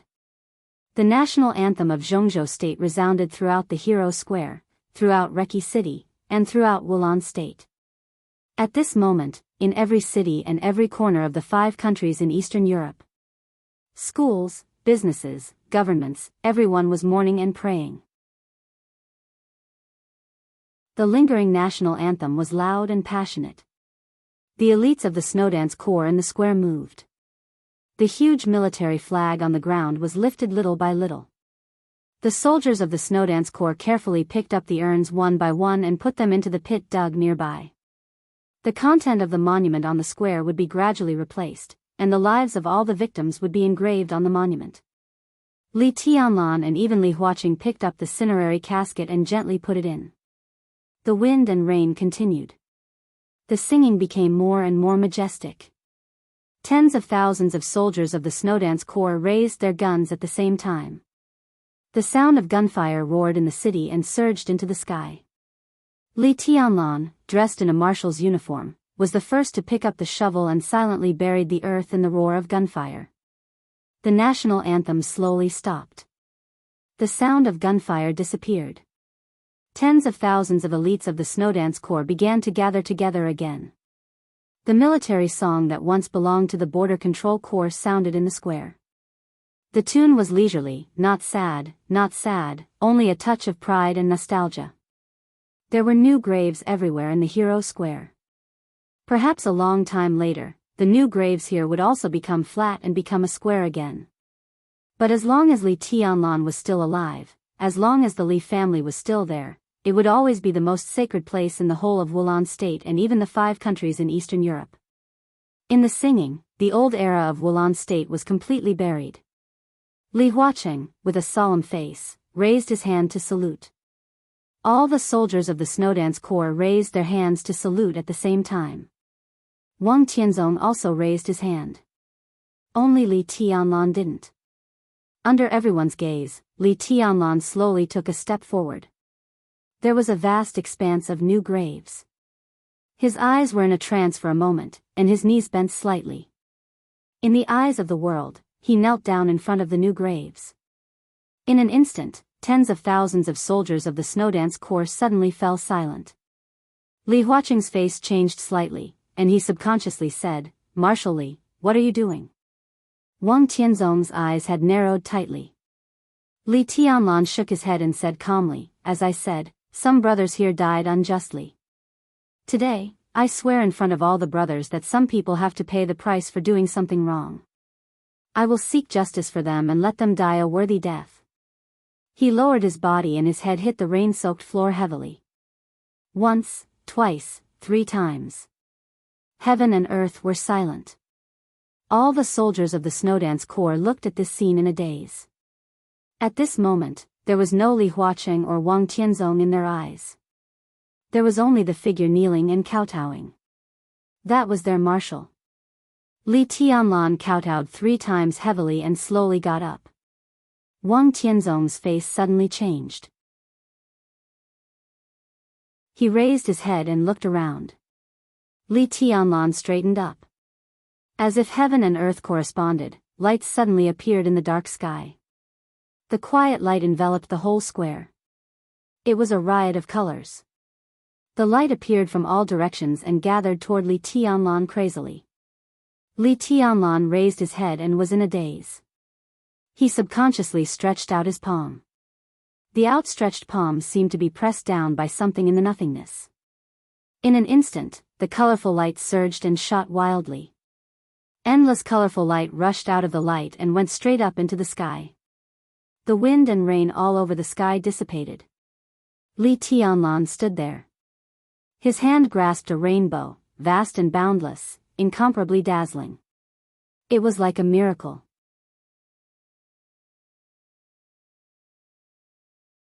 Chapter 553. Even if Wulan State and even Reki City disappeared from the world a long time later, the scene in the Hero Square on the afternoon of August 23 would leave its own color in the long history of the flow of time. The colorful light surged wantonly, almost covering the entire square. The rainbow connecting the heaven and the earth bloomed in Li Tianlan's hands. At this moment, his whole body was shining. This was a miracle. It would also become a legend in the future. Everyone was staring at this scene in a daze. The light that covered the heavy rain was extremely gorgeous, mysterious, and full of sharp majesty.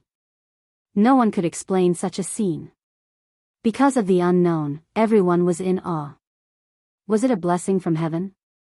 Was it destiny? Was it destiny? This scene, which was filled with a mysterious flavor, filled everyone's heart. Apart from shock, it brought them more shock. Wang Tianzong did not look at the rainbow in Li Tianlan's hands. His body turned slowly, and he stared intently in all directions. Naturally, he would not think that these lights were a gift from heaven. The light was still sharp in the slight flow. All the light was sword light. The sword light was sharp but did not hurt people. It silently spread all over the square. This was not something that a human could do at all. Wang Tianzong was sure of this. He could not do it himself, and no one could do it. Everything in front of him was like the light of a sword itself. If such a sword existed, what kind of sword would it be? Wang Tianzong frowned. The sword light kept lingering in his sight. He seemed to detect a familiar taste, but it was hard to describe. He glanced at the snowdance core around him. The snowdance core was silent. Everyone was looking at Li Tianlan quietly. At this moment, there was no one in their eyes, not even the sword light. From Wang Tianzong's sight, the eyes of the snowdance core were all without the slightest rational fanaticism and firmness. Wang Tianzong's heart sank. In the end, he remained silent. At the same time, Wang Tianzong was silent, but Gu Xingyun, who was far away in Jianghu state, could not help bursting out. Preposterous. Simply preposterous. What's the meaning of this? Li Tianlan is the commander of the Snowdance Corps and the marshal of Jianghu state. The Snowdance Corps is the elite corps of Jianghu state, not the private army of the Li family. Why does he kneel? Why does he kneel? Was he qualified? Buying people's hearts, building up troops in Eastern Europe, and having wild ambitions, you should be punished. In the cold and spacious hall of Kunlun City, Gu Xingyun looked at the picture on TV and roared hysterically. His eyes were scarlet, and he stared at Li Tianlan as if he wanted to swallow him alive. To win people's hearts, that bitch Qin Weibai is helping him behind the scenes. If he kneels down together with her, it's impossible for us to fight for the Snowdance Corps. Gu Qianxuan stood beside Gu Xingyun with a pale face and said in a gloomy tone. After he escaped from Beijiang, he did not return to Kunlun City until yesterday. After the battle with Li Tianlan, the injuries he had suppressed relapsed in Beijiang. Now, Gu Qianxuan was not even as good as Gu Xingyun. Gu Xingyun stared at the TV and was silent. Li Tianlan's kneeling was completely inappropriate. Through the TV, Gu Xingyun didn't know what Li Tianlan said, but no matter what he said, his kneeling seemed to have ulterior motives in the eyes of others. However, the colorful light that rose into the sky later gave this matter a great mythical color. It was not until this moment that Gu Xingyun finally noticed something from Li Tianlan's every move. That was luck. Li Tianlan's every move, everything, and all the results represented the majestic and almost irresistible luck. Gu Xingyun and Gu Qianxuan looked at each other and saw deep helplessness in each other's eyes. Do you still have strength left? Gu Qianxuan suddenly asked. Gu Xingyun was stunned, and then he shook his head with a bitter smile. What's the point? The moment Li Tianlan knelt down, Gu Xingyun really had a desperate desire to kill him. His kneeling made the Snowdance Corps completely surrender. But in the end, no matter how strong the Snowdance Corps was, there were less than 20,000 people now. What made Gu Xingyun most nervous was the signal brought by Li Tianlan's kneeling and the relationship between him and the Dongqing clan. Now there was definite news that the Dongqing clan had completely put its future on Li Tianlan. Even Zhou Yuanshan, who was likely to reach the top, would wholeheartedly assist Li Tianlan. If Zhou Yuanshan reached the top 20 years later, he could guarantee the prestige of the giant group for decades to come. But if Li Tianlan became the chosen one, he could make the Dongqing clan the second Wang family of Beihai.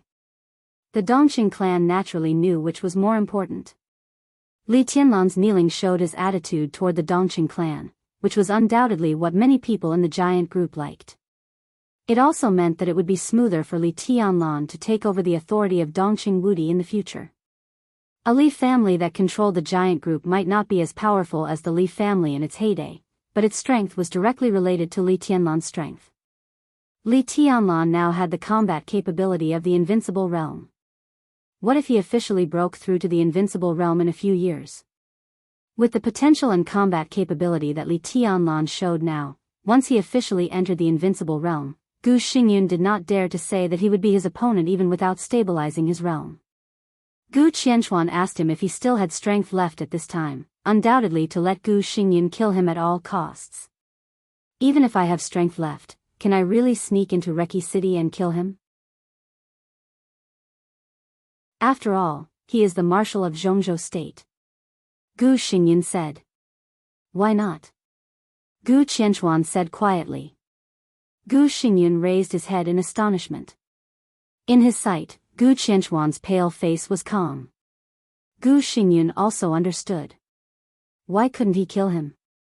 Now Gu Xingyun was an expert at the peak of the invincible realm. Even if he was seriously injured, his realm was there. As long as he had strength left, he could kill him. As long as Gu Xingyun was willing to pay the price. The god of war of Jianghu state killed the marshal of Jianghu state.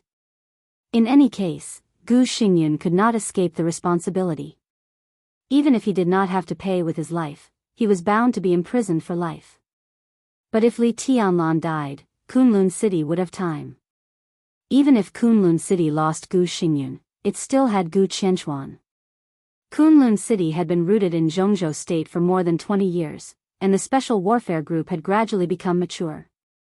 As long as there were another 20 years, even if the high-level officials of Jianghu state were completely neutral, Kunlun City would have the confidence to protect itself in front of a behemoth like the Wang family of Beihai. Therefore, Gu Qianchuan asked Gu Xingyun to sacrifice himself. For Kunlun City. It's a matter of life and death. Gu Qianchuan laughed at himself. He had no strength left, and his realm was not high enough. Even if he could move, he would not be Li Tianlan's opponent. Gu Xingyun was silent for a long time, then shook his head and said, I can't move. Gu Qianchuan looked at him and did not speak for a long time. Li Tianlan quietly looked at the light in his hand.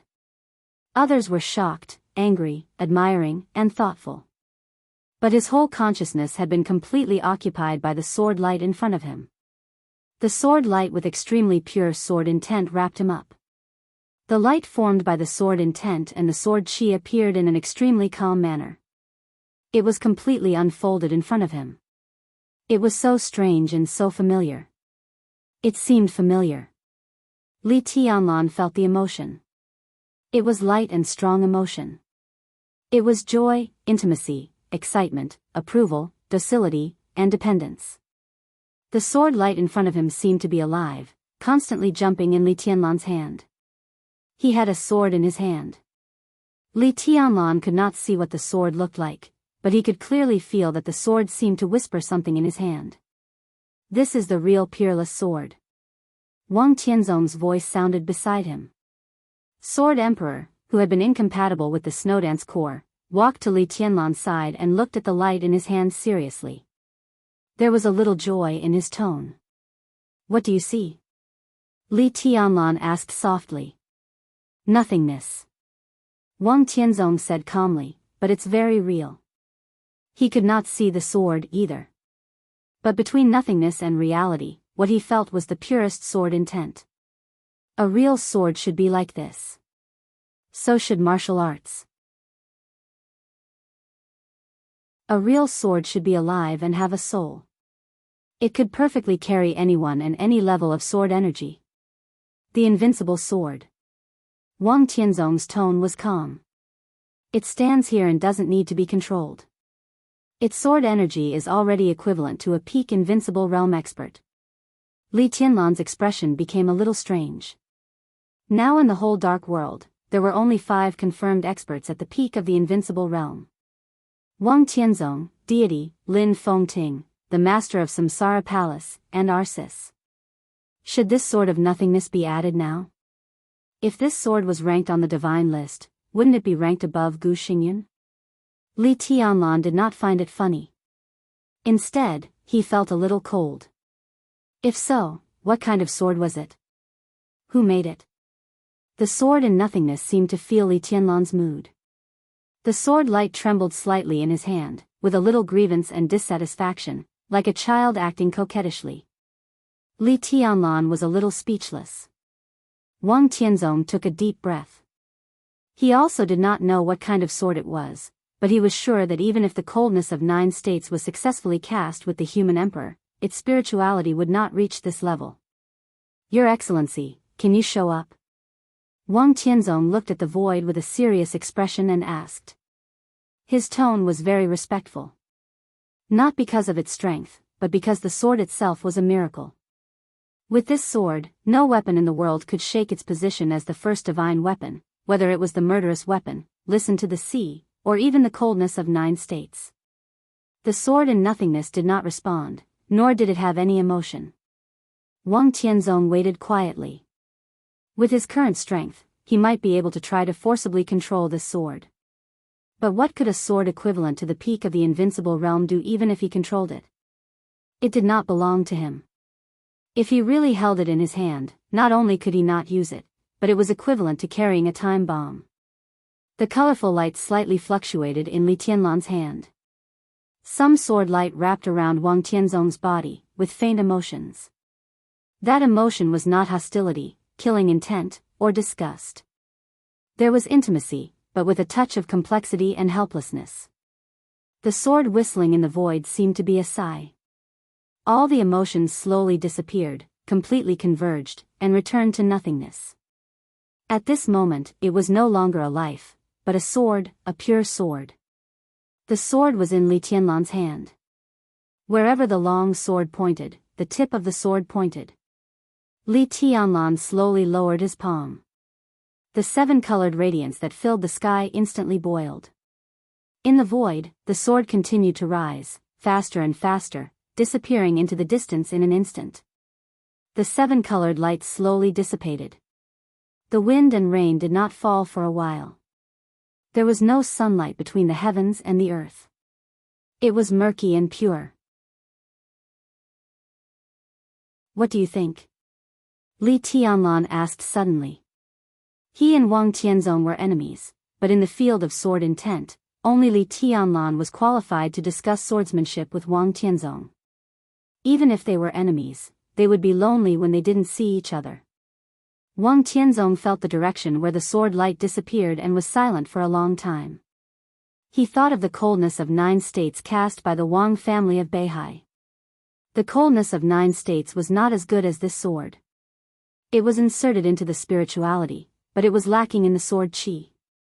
This was because compared to the one who had just left, the coldness of the 9 states was only born from the heart. It did not have enough spirituality or sword qi. If he became a chosen one and swept through the dark world with the coldness of the 9 states, when the coldness of the 9 states fully matured, it might not be much weaker than that sword. The most important thing was, Wang Tianzong only wanted a sword. He wanted a sword that could bear his sword intent. The coldness of the 9 states could do it. The other things were no longer important. He shook his head and said slowly, after all, it's just a foreign object. The constantly converging sword light went all the way to the west and landed on the West Mountain. The so-called West Mountain was a low hillside that surrounded the Hero Square on several sides. Standing on the hillside, one could clearly see everything on the Hero Square. The master of Samsara Palace, who had been rumored to have fallen and had never appeared even on the date of death and the trial day, stood on the hillside and looked at Li Tianlan in the distance in silence. Qin Weibai, who was wearing a gray windbreaker, stood side by side with the master of Samsara Palace, looking more and more beautiful. Flaming fire stood behind them, as quiet as a statue. The sword light that kept returning to nothingness was getting closer and closer. In the nothingness, the sword body hovered around the 3 of them for a moment and passed by flaming fire. It seemed to hesitate slightly and finally became completely quiet. It's too early for you to make a move. The master of Samsara Palace said softly, have you ever thought that it's not necessarily a good thing to believe in him too early? Why not? Qin Weibai said with a smile, this kind of timing and occasion is the best. The master of Samsara Palace did not speak for a moment. Her figure was tall and plump. Under the black cloak was an expressionless mask. She was not ugly, but standing in front of Qin Weibai, who was as ethereal as a fairy, she looked ordinary and almost bloated. They were a pair of sisters. When the two stood together, everyone's attention would be attracted by Qin Weibai and thus ignore the master of Samsara Palace. Even if she was an expert at the peak of the invincible realm who stood at the peak of the dark world. Qin Weibai looked at her silent figure. Her eyes were in a trance, and she was lost in thought for a moment. You're not reconciled? The master of Samsara Palace suddenly said. Her voice sounded a little low under the mask. No. Qin Weibai's voice became cold. The master of Samsara Palace seemed unwilling to continue this topic. She looked at Li Tianlan in the distance and said blandly, you want to mold him into a supreme god, but it's too early now. He's not strong enough. A god is perfect and supreme, without any flaws. Now he's still too weak. Have you ever thought that the higher you push him, the more he can't afford any failure? It's true for him, and it's also true for his subordinates. What's the matter? Qin Weibai asked back. Does it matter? Samsara Palace. The master of Samsara Palace took a deep breath. Wang Tianzong, deity, Lin Fengting, and even me, who isn't stronger than him. The chaos in East Island isn't over yet. Now, Qin Weibai suddenly interrupted the master of Samsara Palace. It's over. At least for him, it's over. The next final battle has nothing to do with him. The master of Samsara Palace couldn't speak for a moment. Qin Weibai took 2 steps forward and opened her hands, as if she was embracing the sky. Her figure was so delicate, so perfect. I could have changed a lot of things. She said softly, of course, I also changed a lot of things, but I'm not a savior. I just want my man to go higher and make his path easier. From the very beginning, even before the final battle of Changdao, in our plan, Tianlan wouldn't be in the final battle of Eastern Europe. Tianlan will not be in the final battle in Eastern Europe. He has done a good job in Eastern Europe. What belongs to him is over. But you know him. The master of Samsara Palace said blandly, in the final battle, both you and I will be there. Tianlan won't stay out of it. She looked at Qin Weibai's back, and her voice was as sharp as a knife. You don't have any means to persuade him. So, how are you going to let him leave the battlefield of the final battle? Qin Weibai's figure trembled violently. He could have left. Qin Weibai's voice suddenly sounded a little agitated. If everything goes well, in a few days, he will leave with Li Huacheng, return to Jianghu state, and go to Tiannan to develop. When he hears the news, it will be too late. But Jiang Shangyu is missing. The master of Samsara Palace said, whether he intentionally disappeared or not, the direct result of his disappearance is that Li Tianlan can't leave Eastern Europe for the time being. His disappearance directly ruined your plan. Qin Weibai's body trembled slightly. So, how are you going to keep him out of the battlefield? The master of Samsara Palace asked more and more directly, you do it? Or me? In an instant, Qin Weibai's face lost all the blood and became extremely miserable. I said, her voice was light, as if she had lost all her soul. I won't say sorry for the second time in my life. So? The master of Samsara Palace asked. There was silence. The silence seemed to have passed for a moment, but it also seemed to be as long as a lifetime. Qin Weibai's voice finally sounded. I'll do it. The master of Samsara Palace sighed softly with mixed feelings. The Snowdance Corps in the distance began to leave the square. In sight, there were crowds of people everywhere. The master of Samsara Palace hesitated for a moment, walked to Qin Weibai, and patted her on the shoulder. Qin Weibai lowered her head and no longer looked at Li Tianlan or the Snowdance Corps. Have you ever thought about what he would be like without you and me in this world? The master of Samsara Palace said softly. Qin Weibai's eyes were in a trance, and she said absent-mindedly, what can he do? Without you and me, there will be others to replace us.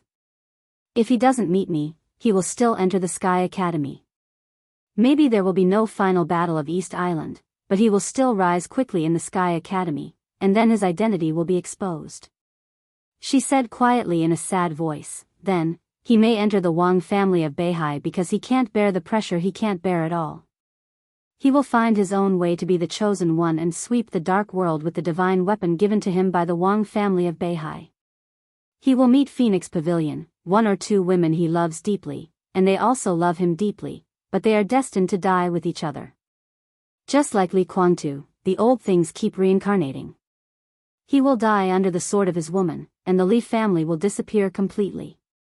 His woman may hide her identity, or take revenge for him with his sword.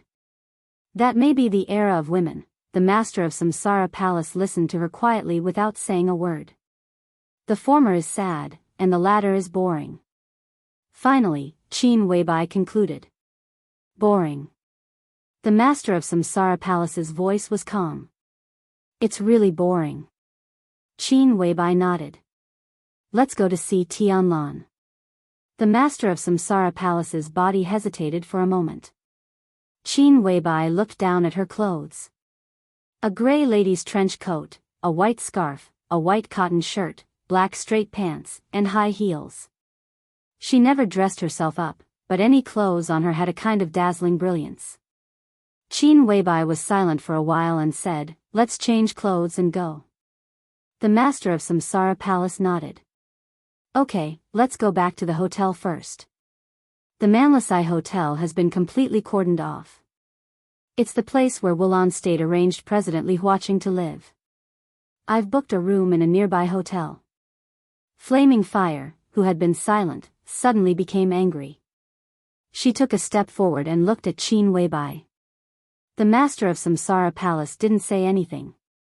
Qin Weibai nodded and said casually, then let's go there directly. Flaming Fire nodded slightly. The car is already at the foot of the mountain. The 3 of them slowly went down the mountain along the mountain path.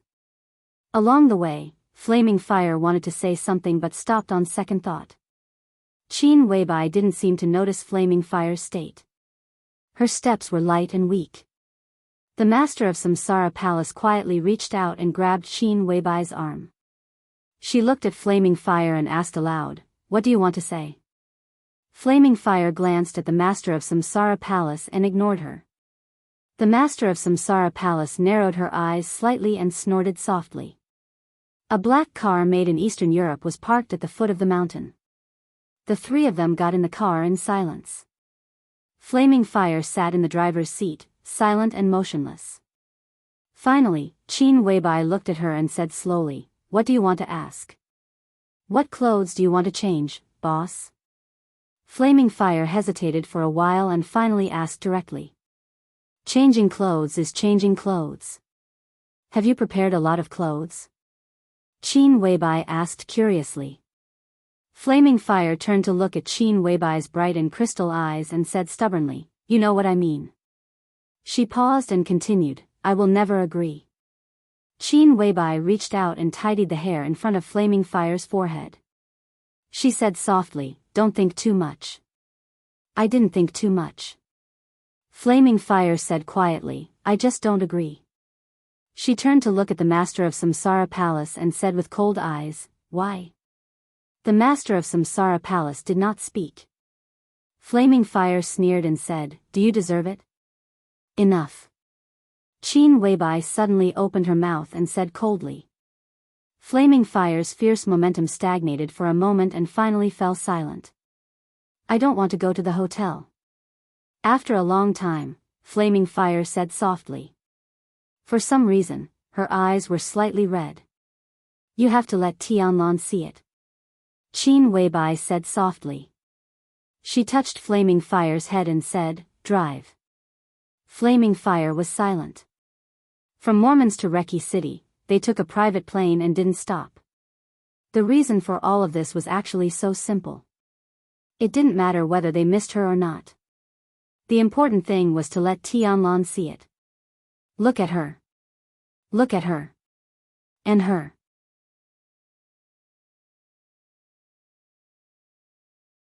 Chapter 554. When Eastern Europe was approaching the end, the final maneuver of the two academies in Jianghu state finally came to an end.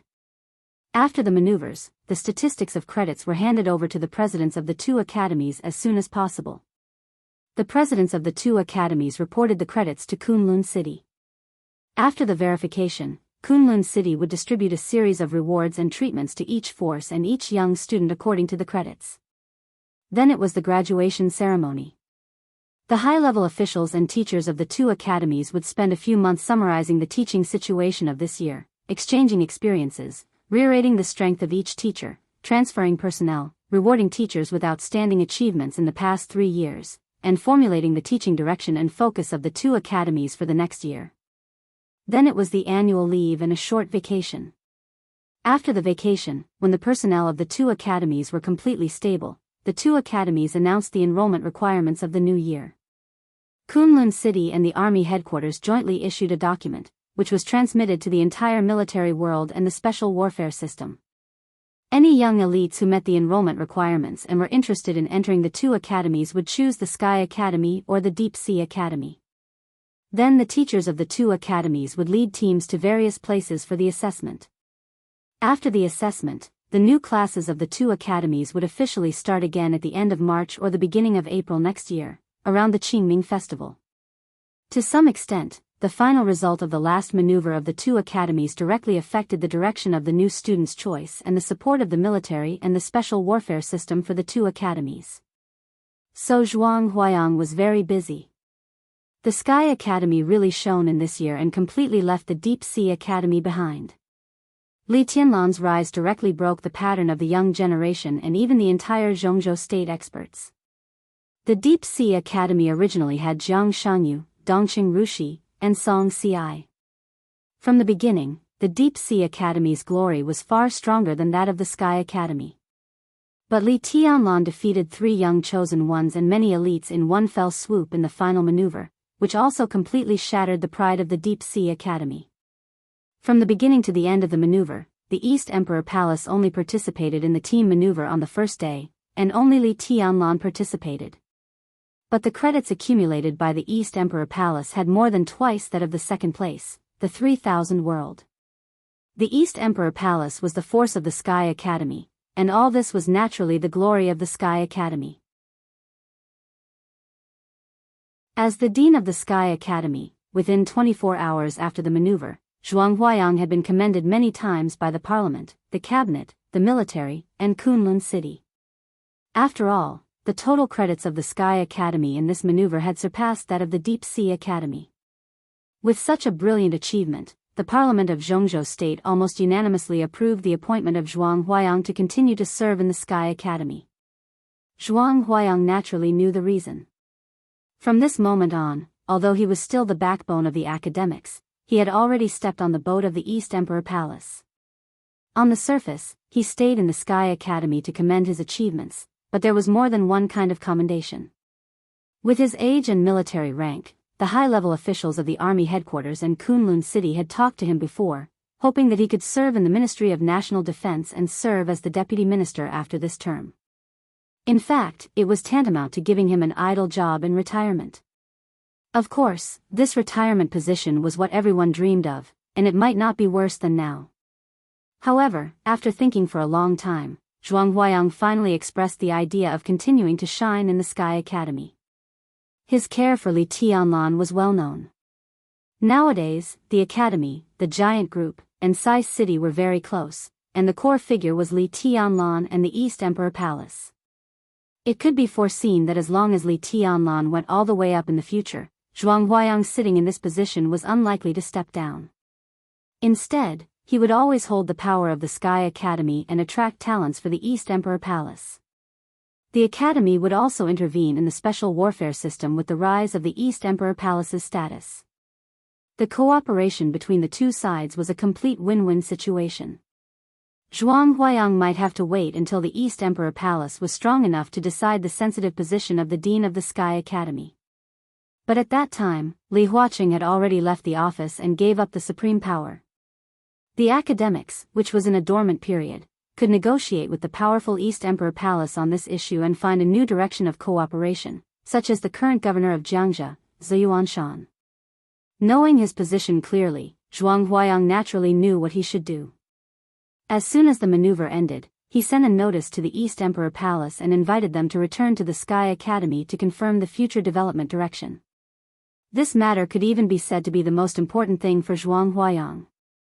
For the East Emperor Palace, it was also extremely important.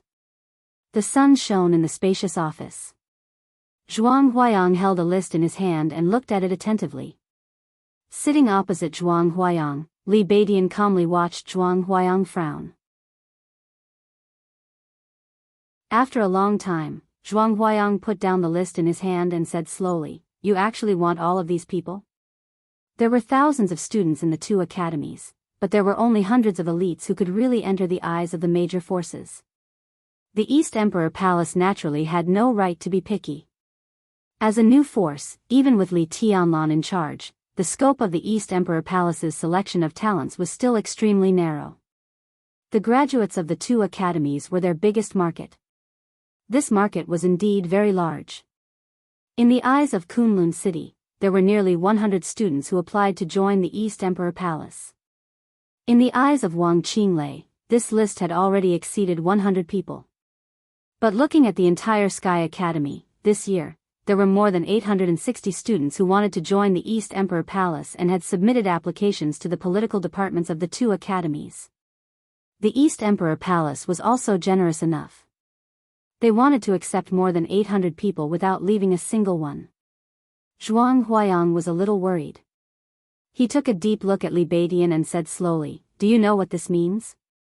Li Beidian nodded with a smile. In the case of Li Tianlan in Eastern Europe, he had full authority to represent the East Emperor Palace. This decision was made after many internal discussions and communication with various parties. More than 800 people. This is just the combat capability. The East Emperor Palace accepted them. In fact, it is equivalent to accepting their relatives and even their families. There is no shortage of experts on this list, and they also have vassals around them. So if all of them are counted, the East Emperor Palace has accepted at least more than 1,000 students this time. Including their families, the number of people in the East Emperor Palace will even exceed 5,000. Zhuang Huayang said in a deep voice. Any new force had to develop slowly. Even if it was a big gamble, there must be a limit. The current behavior of the East Emperor Palace was completely crazy. To accept so many people in one breath, it needed great financial resources, future potential, and a stable chain of interests. Now, the East Emperor Palace had nothing but potential. Headmaster, we have indeed considered this problem, but at present, it seems that it is not impossible to solve. The new East Emperor Palace will give everyone a huge surprise. Li Beidian said calmly, as for this list, only about 1/10 of the people really enter the headquarters of the East Emperor Palace.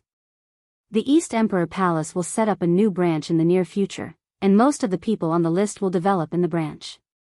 Zhuang Huayang stared at Li Beidian. He even thought that the young man in front of him was crazy. The East Emperor Palace had just been established, and it had not yet stabilized. How could he want to set up a branch? The corner of his mouth moved, and he wanted to say something but stopped on second thought. Headmaster, if you have anything to say, you can say it directly. Although we have graduated, we will always be your students. Li Beidian laughed.